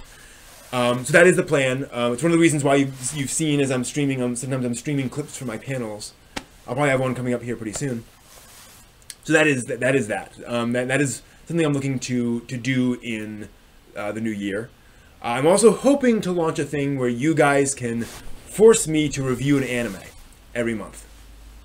That'll also be part of the Patreon. So again, put a dollar into a hat, and then you can vote on what anime I review, something along those lines. Or recommend an anime for me to review.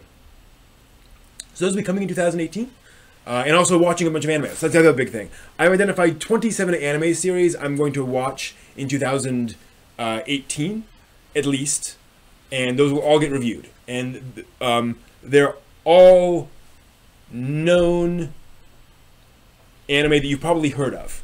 Or classics. So Darker Than Black, Evangelion TV, Cutie Honey. All sorts of it's a wide variety of stuff, but from, a bunch of different eras, mostly stuff from the last 10-20 years. So that's the plan. Let's see here. Yes, I will be live streaming the video game stuff on Twitch, not YouTube, because of all the copyright claim issues on YouTube. So Twitch is just easier for that. let's see here. I should point out, when I do the make me watch an anime, it will be a movie or or a short OVA.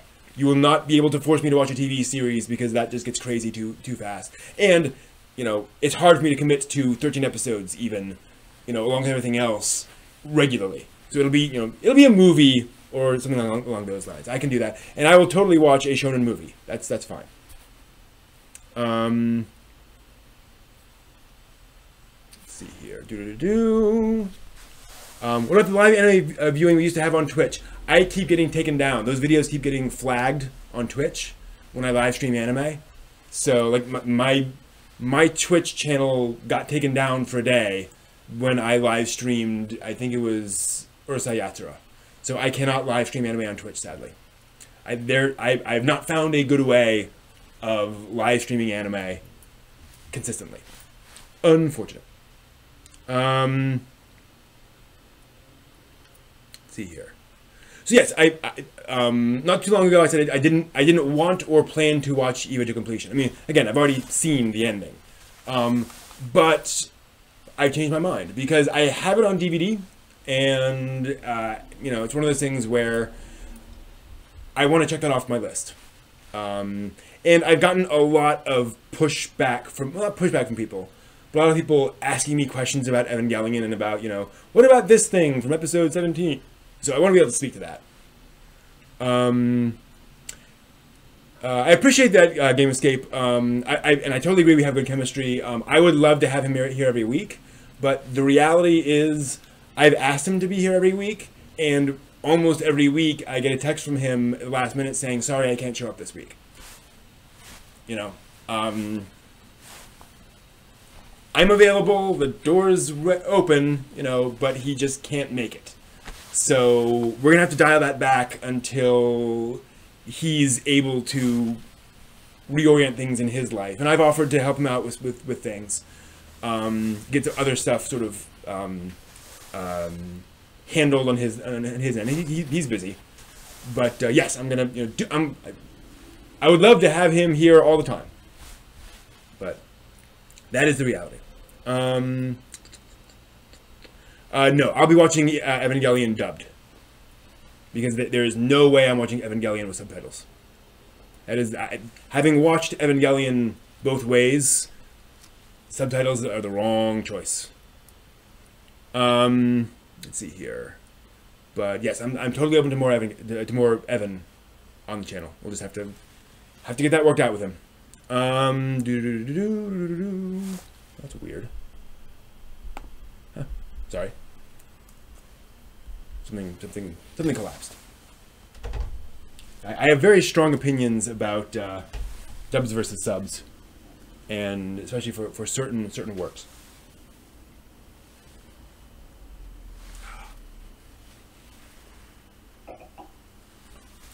Subtitles are the wrong choice for Eva because it is a very visual series.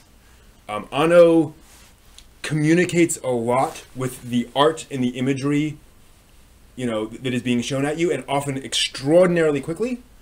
And when you're watching a subtitle, you are glancing down at the bottom of the screen every 5 seconds. And I've watched a lot of stuff dubbed and a lot of stuff subbed, and I can tell you, if you're watching something subbed, you are missing stuff visually.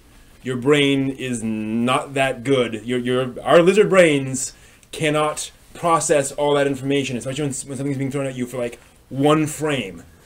So, you know, with something as intentionally visually subtle as Evangelion, you know, you need to be listening, not doing that. You know, not glancing down at subs. You know, even if, you know, there are translation issues, it is, you know, those translation issues are less important than seeing what that person is doing, especially with Anno. Anno's a very visual director. He cares about the visuals and the animation, not so much about the wording of that one line in that one episode. Also, you know, he's not necessarily writing that line. That might be an episode writer. So, you know, yeah, for a series like Anno, you know, you need to have all of your attention on the visuals. I would argue that Evangelion would better be watched. That Evangelion would be well experienced with no audio at all.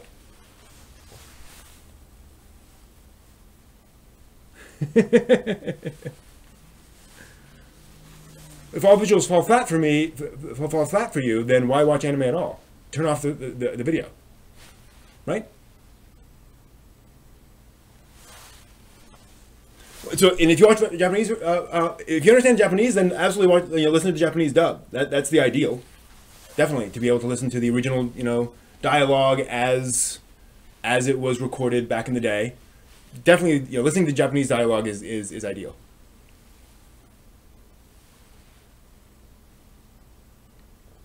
No, it does not matter how small that screen is. I mean, unless you're watching it, this big, where like the text is filling up the screen, but even then, the text is going to be blocking things. Your attention is divided. Your eyes are glancing up and down. And again, I've tried this all sorts of different ways: dub then sub, sub then dub. Japanese audio, solely, all sorts of different options. One before the other, all that kind of stuff. And I have absolutely, it is very clear to me that having the subs on, you are missing some stuff. Again, not everything, but it is a significant factor.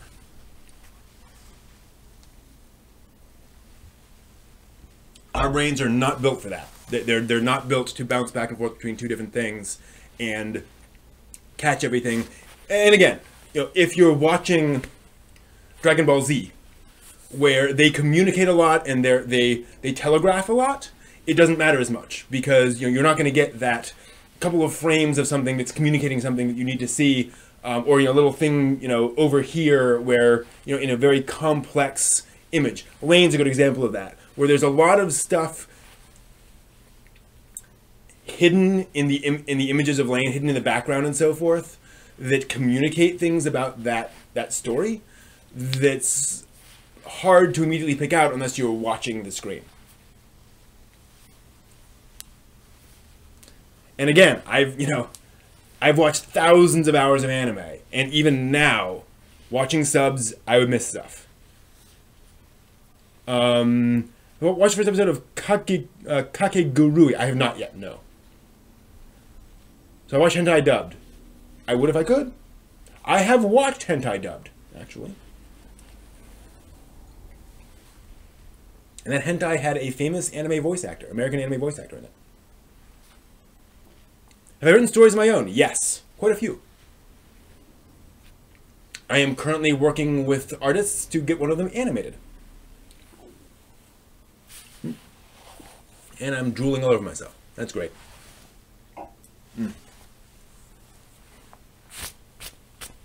Also, let's be honest, when you're watching hentai, there's not a lot of detail. It's pretty clear what's going on. Not a lot of subtlety in that. Yeah, really old dubbed hentai is a lot of fun. Would I tell you about it? Give me a little while longer. I'll tell you that in 15 minutes, because it's still a little early in the night. But after it's 11 o'clock my time, I will talk about that. So people ask where I got the goblet. A local craft fair, actually. Walking along, guy had a bunch of mugs and goblets and such, and I looked at that and I was like, "That's cool. I'm gonna buy one." I've been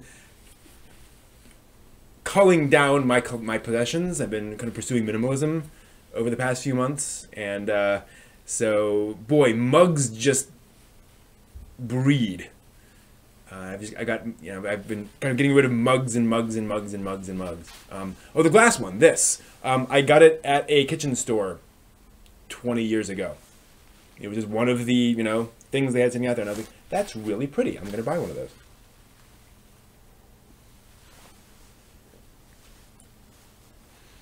Yeah, nurses are not my thing. But that's actually an interesting topic. What happened to all the dubs of hentai? Why was that a thing back in the day, and why is it not a thing now? Yep, this is the one holdout. My library is my one holdout in terms of possessions. For now. I will probably at some point in the next few months start culling out a lot of the material here. Not the manga. I mean, the manga. So I have 4 bookcases of manga, and it's just the problem is if I get rid of the manga and I ever want to read it again, it's really hard to find. Like, just I kind of have to collect manga so that I can actually access it in future. Otherwise, it becomes $100 per volume. Hentai manga with Shakespeare in English. Nice. Are there any particular genres that are so sorely underrepresented or poorly executed in modern day anime? Yeah, I think space opera, we don't get enough of these days. Like, giant fleets of ships kind of anime. That's just kind of died out, sadly. And I know somebody's going to bring up Legend of the Galactic Heroes, but that's, again, that started a long time ago. It's not really a new show. But yeah, I love to see more space opera. Also, similarly, actually, so that's not quite space opera. That's more like, I guess when I'm talking about that is more like the military science fiction, the big epic military science fiction. I also would love to see more, over the top space opera, kind of like Star Wars or like Space Dandy. Although Space Dandy is just so misogynistic, I just couldn't handle it. But I mean that kind of stuff, that kind of big spaceships and laser guns kind of stuff. I think Space Dandy is technically science fiction. It's just very light science fiction, right? It is goofy science fiction. Didn't know that, Wilfried. That's cool. Is Legend of the Galactic Heroes out in the West yet? Has I think Nozomi licensed it, right? Have they started releasing Galactic Heroes on DVD yet over here? I'm not sure. Because if so, I'm gonna give it a try.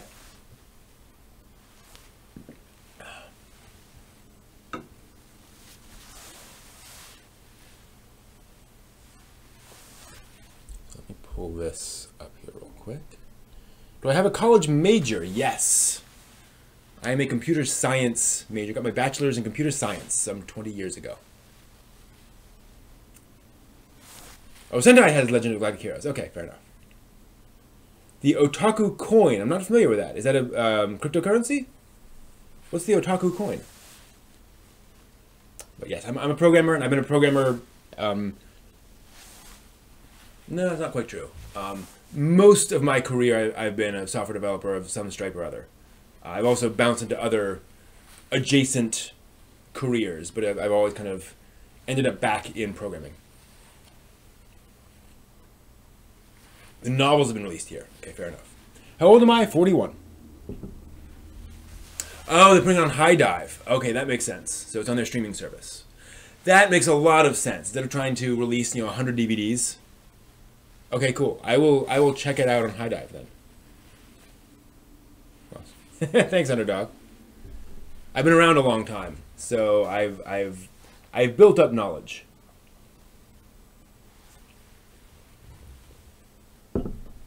I wish I was as smart as I want to be. Put it that way. I do dumb stuff all the time. Yeah, computer scientist. Imagine that. Not too surprising. Yeah. I didn't say I'd watch all of Legend of the Galactic Heroes. I said I'd check it out. But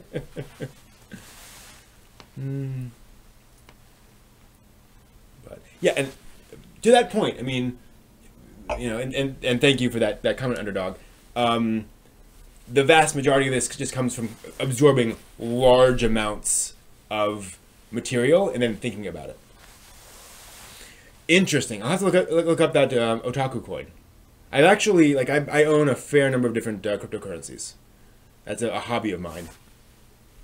We actually are involved with that at work, too. So, interesting. Not sure if that's the best application of cryptocurrencies, but it's interesting. I'll always, push into that. PhD in computer science. Man, good luck, Jode. That's a hard road. I stopped after my my bachelor's, just because it's hard to, yeah, at least in my area and my environment, the expense of a master's or PhD is outweighed by the effectiveness of that helping with your career. You know, you end up making more money with experience anyway, instead of having the better degree. So it's just not valuable. But yeah, everyone loves Legend of the Galactic Heroes. Unfortunately, it's been so hyped for me now. I fear that I'm going to watch it and be disappointed. You want to teach? Yeah. Yeah, I teach computer science like locally with adult ed classes. So it's, you know, relatively informal. You just have to know what you're talking about. You don't need a higher level degree.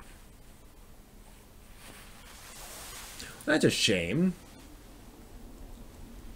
Well, I hope you get involved in actual application, Jod, because I would hate to imagine professors teaching students without having actual application of that.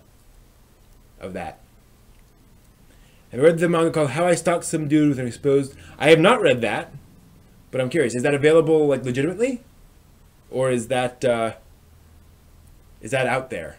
Is that scanlated? I believe that's a real title. I totally believe that. I have read How to Build a Dungeon, Re-Monster, and the time I got reincarnated as a slime. Those are all cool. Oh, Gact is getting into it. I'm interested. Gact has a good head on his shoulders. Huh. How many mech anime have I watched? A couple dozen, probably. Pretty much all the Gundams. Let's see here. Macross, Macross 7, Macross 0, Macross Plus, Macross Frontier. Let's see here. Infinite Revias. We're talking watch to completion. Voltron. Ideon. Zambot 3. Others watch to completion. I mean, again, I watched Eva beginning and end. Let's see what else. Oh, Full Metal Panic, Fumofu and Second Raid. Although actually, I haven't finished the original Full Metal Panic. Let's see here. Other stuff like that. Oh yeah, Gact's a huge Gundam fan. He's really cool. Am I afraid that such characters with infinite scalability are hard to write and balance? Yes, they are. Characters with infinite scalability are innately hard to write and balance. Limitations create interesting characters, in general. Do I prefer Real Robot or Super Robot? Real. I'm a Real fan. Super Robot is fun, but it tends to be, not derivative, but it tends to be the same thing over and over again.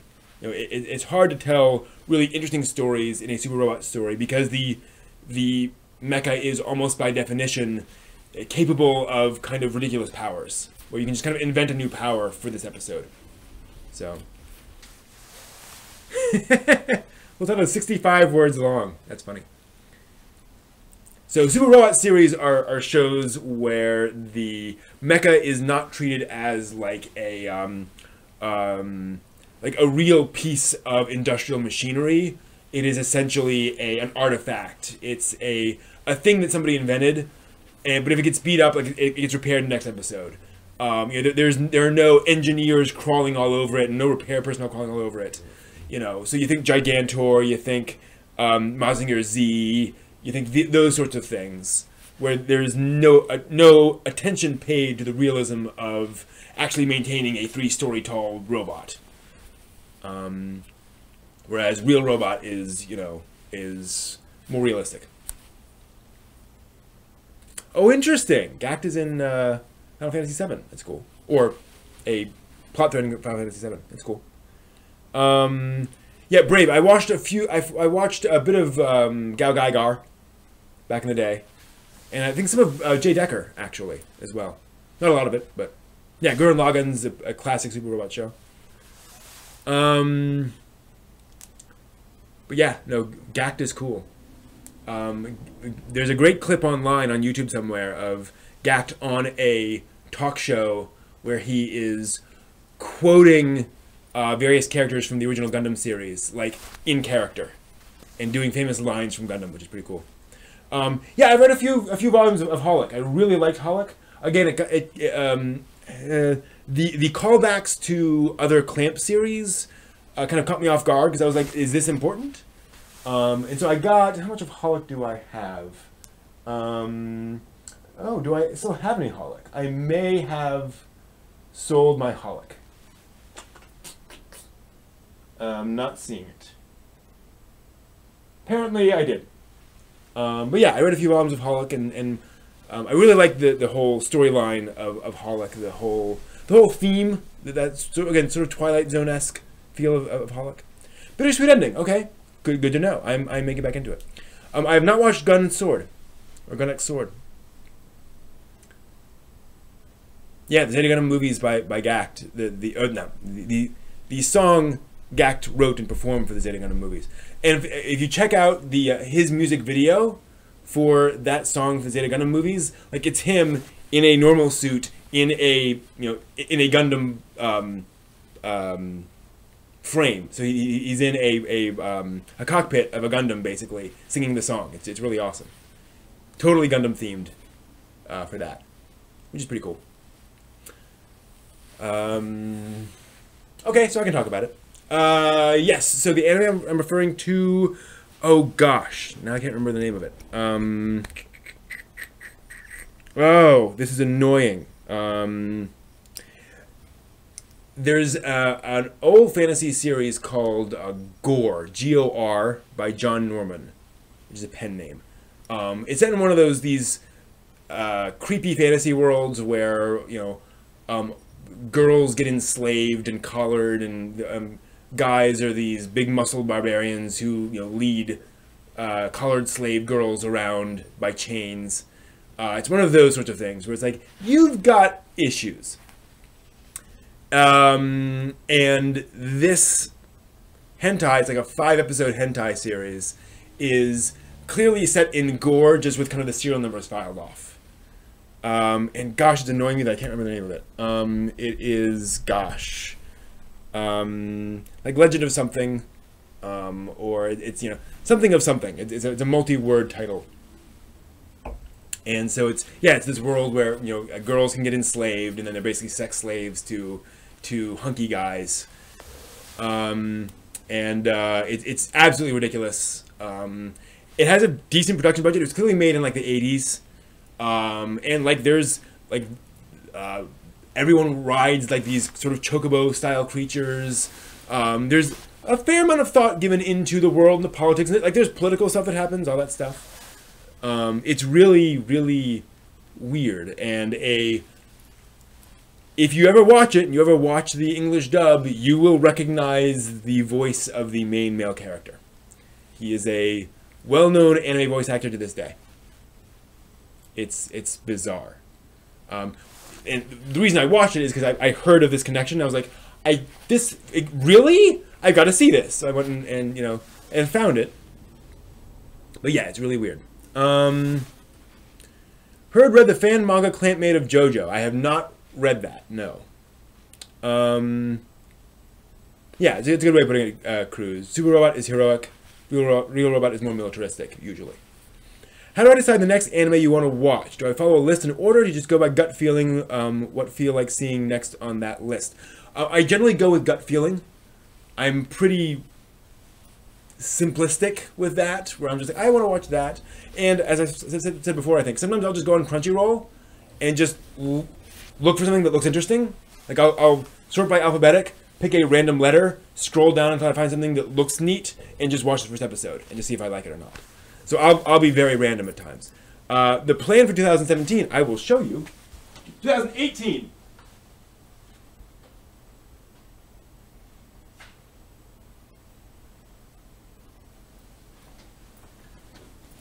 So basically, I went through my anime collection, my DVD collection, and I was like, I got all this anime I haven't seen yet, but I actually spent money on. I should probably watch some of them. So I put together this list of See if you can see any of that. Of anime series that I own, that I want to watch. And I had a difficult time figuring out in what order I was going to watch them. So I ended up putting them in chronological order. So I'm watching these in the order in which they were originally released in Japan. That is the plan for 2018 for these series. So that's what's going on. Glad to hear that, Jode. Yep, notepad. Actually, text edit on the Mac, but same idea. So yeah, I'm going to be going through these and watching these. That is the plan. I am also investigating doing another Serial Experiments Lane series this year, by the way. I want to dig into Lane in more detail and make some videos about a lot of the elements in Lane that folks, I think, aren't talking about, which is strange. Thanks for subscribing. But yeah, and so for me, going through it chronologically is interesting because I can see the progression of anime as a medium as I'm going through these shows. Obviously, there'll be some times when I'm like, I want to skip forward or back, and that's fine. Like, you don't have to follow the list exactly. But I think this is a good start. Yeah, that's one of the problems, actually, is that I have air, then ergo proxy, then canon, then Clannad. Oh boy. Let's see here. You heard Brain Powered was bad. I watched the first disc of Brain Powered and it was not bad. It absolutely throws you into the middle of a very complex plot and doesn't explain any of it. And there are all these characters with all these complex relationships with each other. This guy hates that person and this person is kind of interested in that person and you have no idea why. Anime often starts in media res. Brain Power takes that to an extreme. So I found it interesting and enjoyable once I realized that. But I totally understand why a lot of folks were turned off by Brain Powered. So I'm gonna try that. And I'll give it a try. It's definitely an interesting show. Yeah, and you got the whole upload schedule, issue. I cannot commit to an upload schedule. I'll review something every week, but then I have a backlog of stuff I've watched. What about Habane Renmei? I could do Habane Renmei, but people are clamoring for more Lane material. They're not really talking about Habane, strangely. Listening to J-Rock. Cool. Didn't understand the ending of Ego Proxy.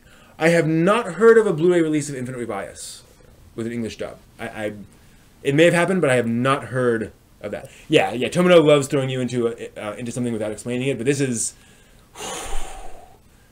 this is the worst of that I've ever seen him do. Worst as in most extreme, most strong version of that. I mean, King Gainer, yeah, there's a lot going on. I love King Gainer. But you can tease out what's going on, and people explain things. And isn't there some stuff in there where there's some narration, I think, in King Gainer explaining stuff. Not in Brain Powered. You just have to figure it out as you go along. You yearn for Habane Renmei. Cool. Yeah, I'd love to talk about Habane Renmei more too. I could do that, but there's oddly very little analysis of Lane online. There's very little going into detail about Lane, and there's a lot to talk about. There's a lot of symbolism. There's a lot of references. They just don't do that. The correct order to watch Tenchi Muyo, in my opinion, is chronological. Start with what's released first, the first Tenchi OVA, and go on from there. I think that's how you move forward. And pretty much everything is chronological. In other words, they don't usually do prequels in the Tenchi. I don't think they've ever done a prequel in the Tenchi franchise. Now, a lot of the stuff is basically in different universes, different timelines, so they'll kind of branch off from there, but they generally move on from there. Yeah, the films generally follow the first TV series. I mean, I think they've said Tenchi Forever is... Oh no, I think Daughter of Darkness, they said, was technically the first, but you can find things that don't quite match up with the TV chronology. So Tenchi is technically a harem anime, but being the first harem anime, it doesn't really follow a lot of the traditions that were established in later stories. Oh, is it? Yes, it is a harem romance space opera. It is all of those things. And it does actually manage to juggle all of those genres all at once. Quite impressive. One of the reasons I love the Tenchi franchise is because it does fire on many cylinders all at once. So yeah. Should you watch Kenshin whole? So here's the thing.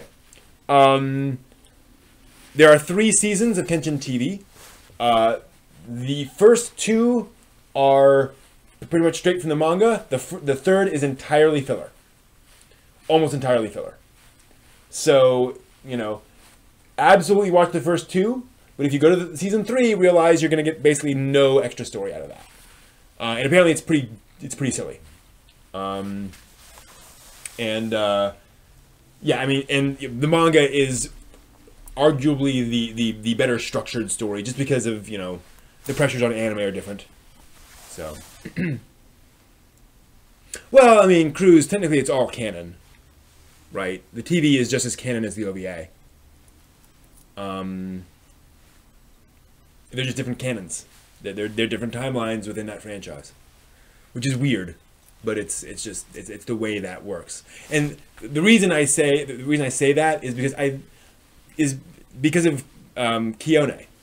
You know, if you stick to the original OVA timeline, you never get Kione, like the TV Kione. And I think she is such an important character to the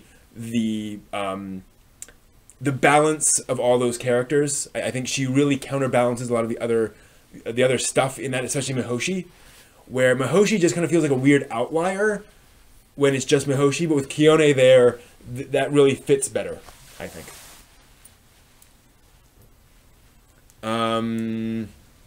So Tenchi Muyo in Love is not a so Tenchi Muyo in Love involves time travel back to the past. So in that sense, yes, it is a prequel, but it starts in the modern day, you know, in the timeline, but then they travel back in past.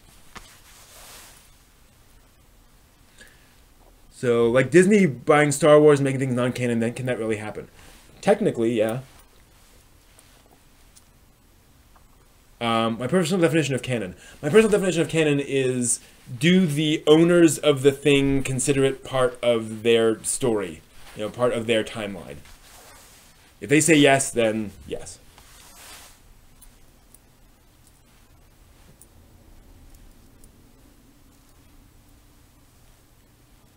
I mean, there's headcanon. You know, you can consider whatever you want canon, but ultimately the authority has to rest in someone somewhere. And for me, that has to be the creator or the holder of the rights, or however you define that. Yeah, and again, it gets complicated. And Tenchi's a great example of complication, because you have Kajishima, who's the original creator of Tenchi, and he's doing his timeline. Then you have the TV series and other things that are in their own timeline. But those TV series are owned by AIC, who owns partially owns all those things. So it's kind of like, well, who is the owner of this? Who's the creator of this? It's lots of different people. It's complicated. And it's one of the reasons why I'm not as freaked out about what is canon or non-canon. I think you have to be restrictive about what is technically canon, right? But if you want to decide that something is different in your own head, great, go for it. That's fine. So the creator of Kenshin was arrested on charges of owning multiple DVDs of young teenage girls in the nude. So and he admitted to this, and make of that what you will.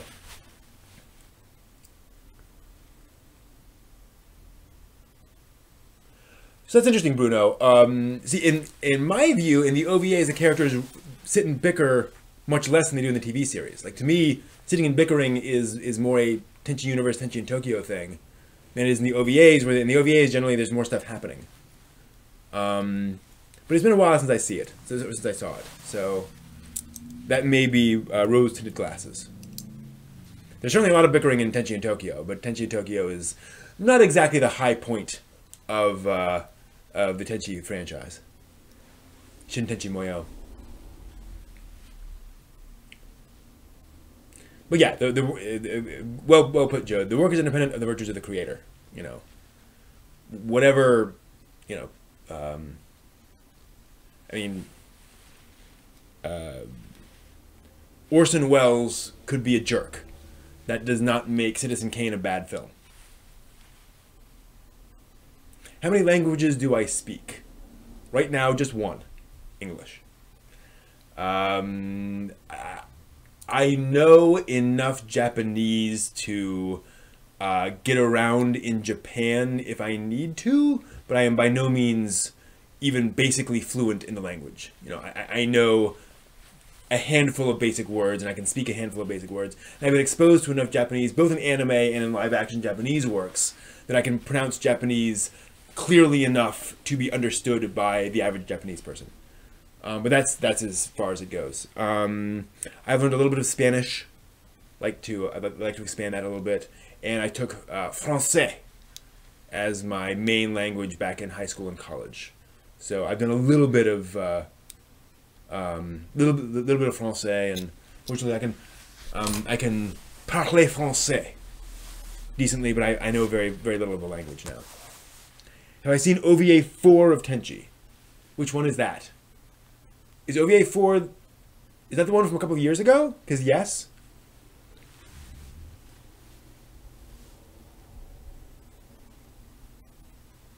Let's see here. Yeah, I agree. The Jiraiyan ships are a really neat design. That's really cool. I think it's one of the reasons that really, one of the things that really attracted me to the Tenchi franchise is those wooden ships and the whole idea of trees as objects of power.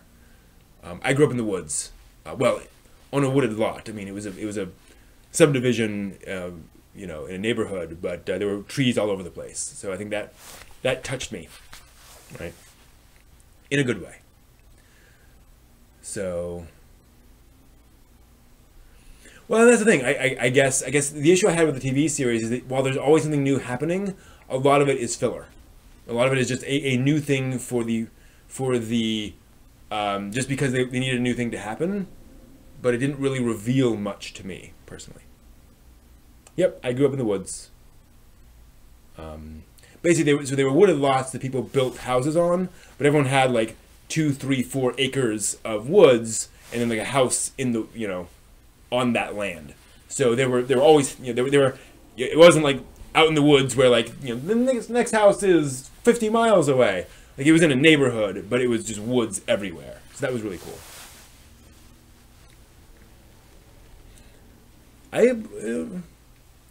Wolves are probably my spirit animal. Like, if I had a spirit animal, it would probably be a wolf. Actually, at a Renaissance festival, I got one of those, you know, medallions on a chain. And it was a moon on one side and a wolf on the other. I still have it here somewhere. Oh, cool. I have not seen OVA 4. Interesting. I was not aware that there was a Tenchi OVA 4. My bad. I will have to check that out. Yeah, the latest Tenchi thing I've seen was, well, that Tenchi TV series, the 5-episode I Tenchi Moyo, was the latest thing I saw. And before that, War on Geminar, which was surprisingly entertaining. Like there's surprisingly, I don't want to say complex, but there's more going on in that OVA than I expected. Like they hit some interesting themes and interesting plot points.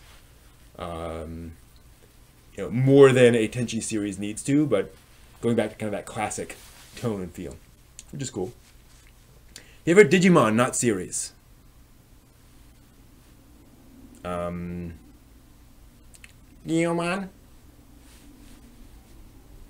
Gotta be.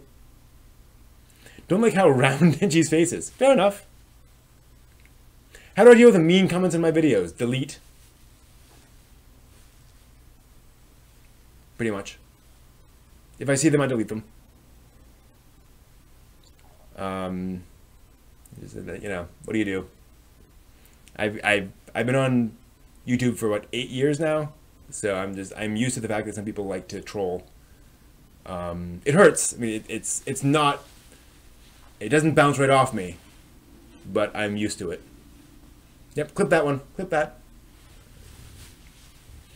But yeah, I mean, and for what it's worth, Bruno, I totally empathize that the Tenchi, especially the Tenchi OVA art style, is very distinctive. It's definitely different. It's different story-wise, or it's a distinctive style. Yeah, challenge into fisticuffs, exactly. Spaghetti noodles at dawn, sir. Well, you're right. Trolling and mean comments are the same thing. I generally tend to believe that mean comments are a form of trolling, where I think, you know, a lot of that, you know, you suck and you should die and how dare you and all that is probably, you know, intending for a strong reaction. You know, they want to engage, which I think is probably, you know, again, a form of trolling in the sense that the person is trying to call you out. But you're right, there are different things. But yeah, and I mean, Warren Geminar has connections back to Duel Parallel Trouble Adventure, which is good to see Duel getting woven back into the franchise. I thought that was a Duel introduced some interesting things to the universe. It was good to see Warren Geminar work those in and then delve into them further. Well, the reason you haven't seen a lot of mean comments, Fisher, is that when I see them, I delete them. I have been, and I think the past year or so, I lost track of some comments. I wasn't checking that frequently, so there are probably some on there. But for a long time, like, I heavily policed my comments, and I deleted anyone that were, you know, any that were mean. So I've definitely kept that kept the videos as pleasant as possible, because I just, you know, we ain't got time for that, right? Why put up with it? And I played Dota 2. Nope, no interest. I suck at shooters. I'm no good at shooters. If it's a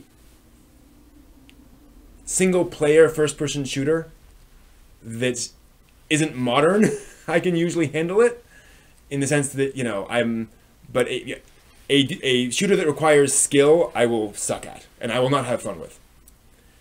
Photon the Idiot's Menace. Oh, or the Idiot Menace. I was so looking forward to that OVA, and I watched it, and I was so disappointed. The most accurate review I read of Photon said, "The last episode is an hour, and it feels like an eternity." It was so true. Oh. Did use an RTS. Okay, fair enough.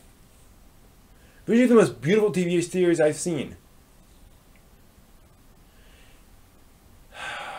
Again, it depends, because beauty, I mean, there are things that are beautiful in different ways, where just, you know, there's different artistic approaches to the thing. But what leaps to mind, honestly, is Land of the Lustrous from this past season. It was just consistently gorgeous. And again, it's CGI. Well, the backgrounds are painted. Oh, Dota 2 is MOBA. Okay, sorry. Never mind.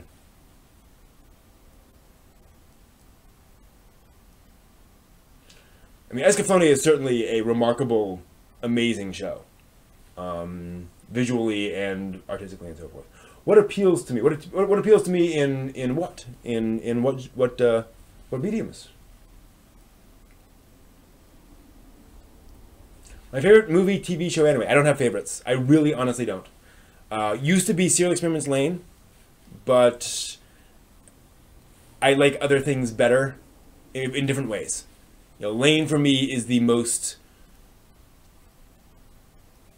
intricate anime TV series I've seen in terms of themes, symbolism, and all those things all coming together, while also having a lot of subtle references that you have to piece together, where you can understand a lot of Lain that they don't tell you. You just have to be paying very close attention. But that doesn't make it, you know, there are other shows that I just plain enjoy watching more than Lane, because Lane is a head sink. You know, there's a lot to think about with Lane. So it really depends. Wish we had a version of the Escalade TV series that had the art of the film. I have not seen the film. I've seen like the trailer for it, but I totally agree. No, well, I have favorite Pokemons. I don't have favorite TV series, movies, OVAs, books, things like that. I don't have favorite media. But there are certainly, you know, characters that I like more than others. In some cases. Do I enjoy locked room mysteries? Yes. I read a lot of mysteries as a kid. Big fan of Agatha Christie. Stuff like that.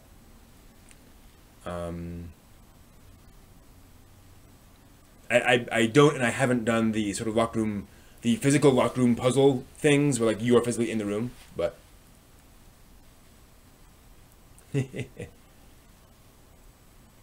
I've not seen Breaking Bad. I have not seen a single minute of Breaking Bad. Again, one of those things I just haven't gotten to yet. I have not played The Witcher. I have bought The Witcher 3, and it is sitting on my PlayStation 4 right now as part of my backlog to play someday.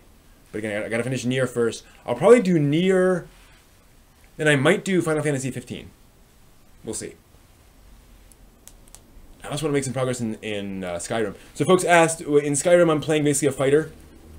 And I'm more or less balancing, and melee fighter, and I'm more or less balancing that with some spell stuff. Yeah, I want to watch the Agatha Christie anime one of these days too.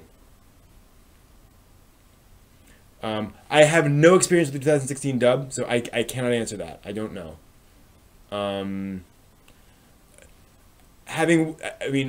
I remember the old English dub being perfectly serviceable. Like I had no problems with it, but it's been a while. So yeah. I think Escaflowne is one of those things where you could probably go either way. You could go sub, you could go dub, you could go old dub, new dub. But definitely dig into the new dub and what folks think about it. But yeah. Incredible German dub. That's cool. Have I seen Hunter x Hunter 2011? Nope. Shonen. I did watch, I think, the first episode. I was like, eh. Yeah, there's an Agatha Christie anime. It's Poirot and Miss Marple as anime characters. It's awesome. It's like 10 years old, 15 years old, something like that. I've seen like the first episode.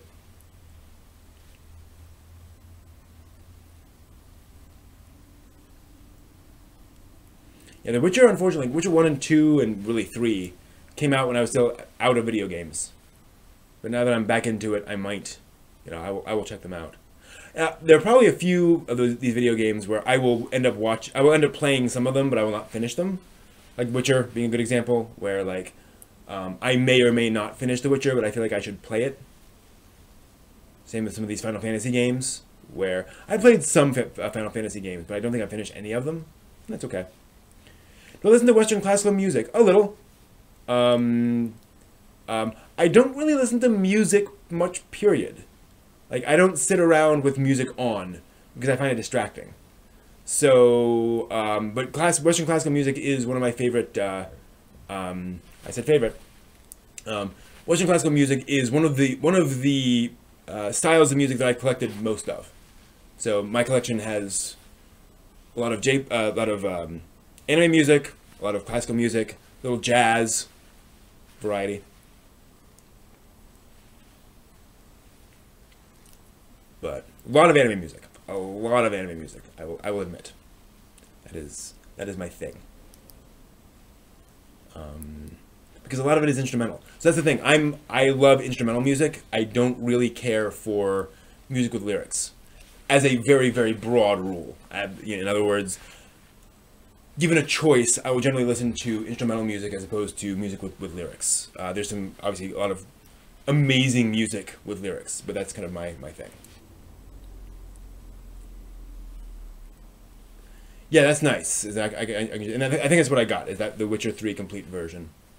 I've never seen Fallout. Yeah, I'm tempted by Yakuza. I will probably get one of the Yakuza games at some point. I've heard some very good things about Yakuza, so that is intriguing to me. I'm curious when I'll be curious how they handle the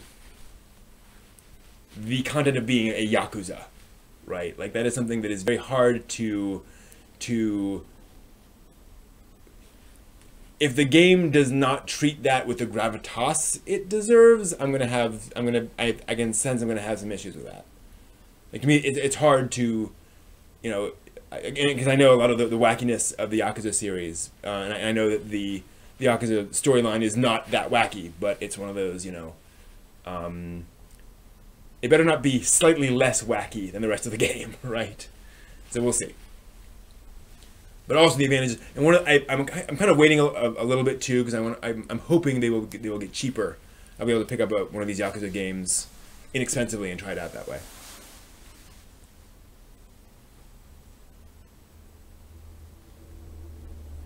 Glad you could be here, Jode. Hope you can join us for some more streams. I'm here every Friday. Brazil had an Evangelion dub in the late 90s. Cool. Hope to talk to you again as well, Joe. But then Animax aired it in the mid-aughts. It was redubbed entirely.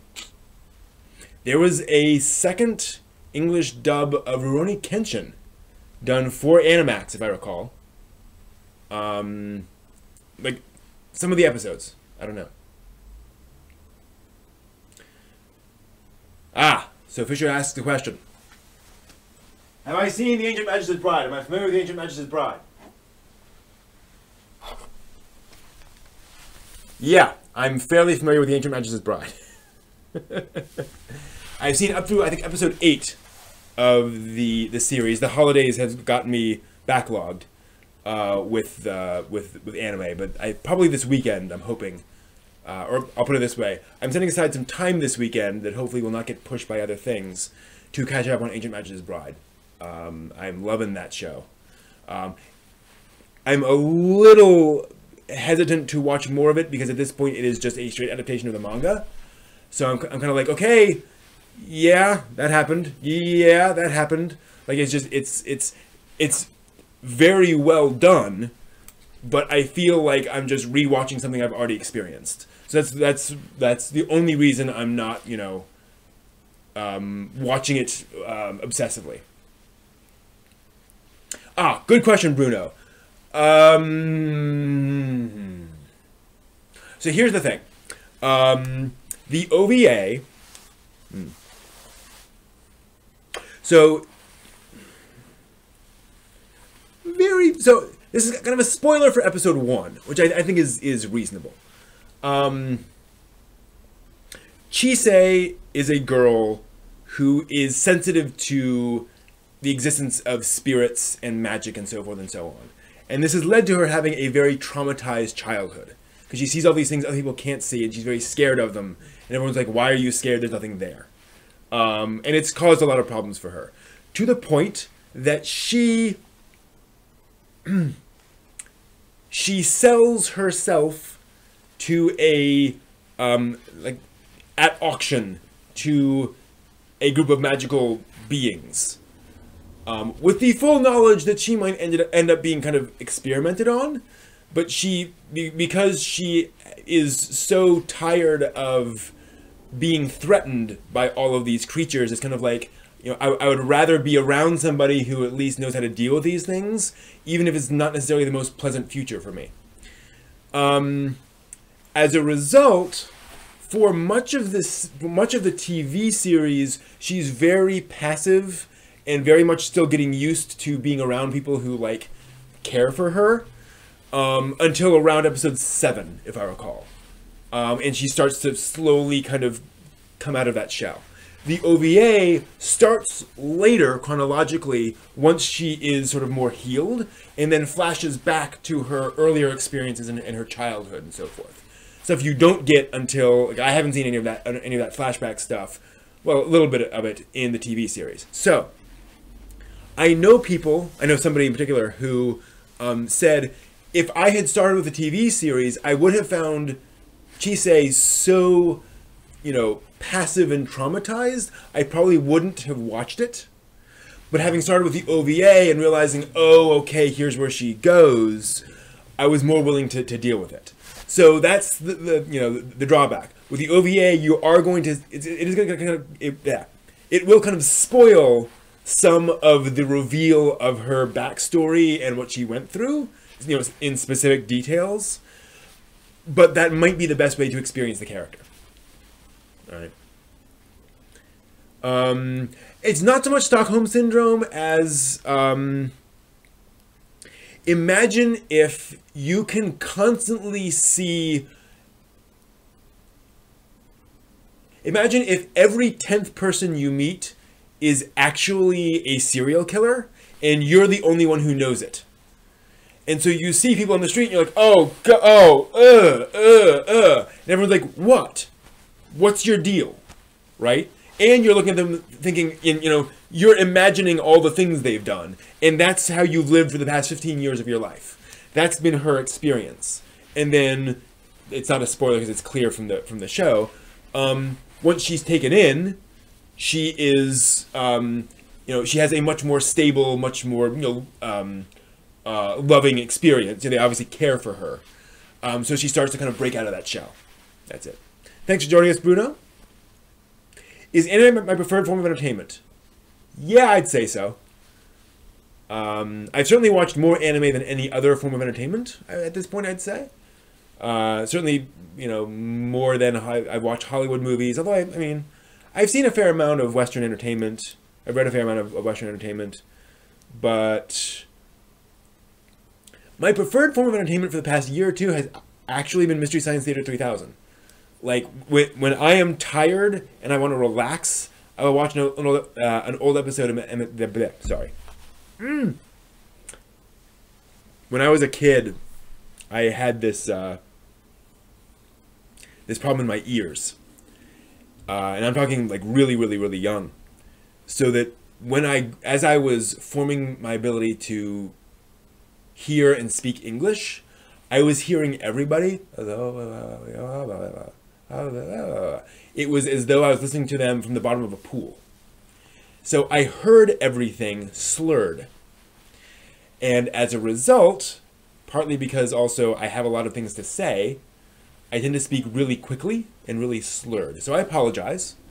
I will try to speak more clearly and effectively now. What was I saying? Excuse me.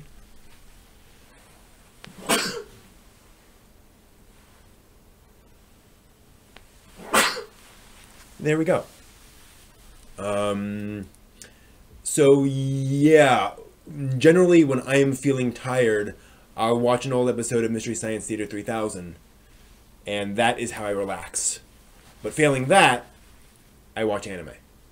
Unless I'm burned out, right? I mean, there's also the fact that sometimes you watch too much of a thing and you're like, I need a break from this thing. It depends. But yeah, Fisher, same basic magical concept, but much darker, if you will. So that's an interesting thing. Okay, I've been going for 2.5 hours tonight. So speaking of being tired, I think I'm going to stop here for the night. Anyone have any last minute questions before I go? I have a few more minutes before I collapse.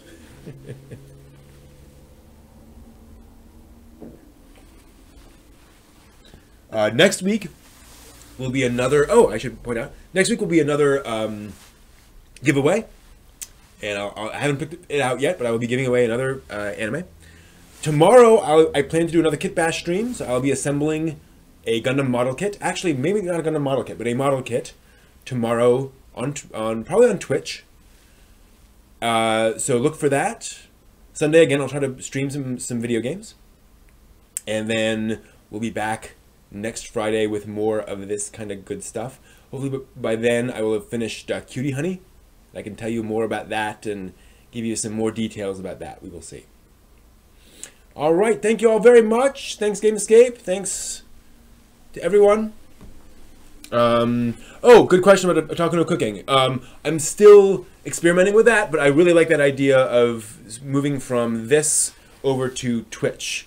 So basically, I will do this on YouTube Live, and then when we're done here, I will transition over to a Twitch stream over in the kitchen, and have everything set up over there. So that is the plan. I just haven't got everything ready to go yet. I haven't like really put all the pieces in place for that. So I should be able to do that next week and have that going. That'll be the plan. And we'll be doing cookies probably next week, which will be fun. All right, so again, thank you all very much, and I will see you all hopefully over the weekend for Kit Bash, model kit making, and video games. Thanks all for joining me. As always, you're the reason I do this, so appreciate it, and see you guys soon. Take care.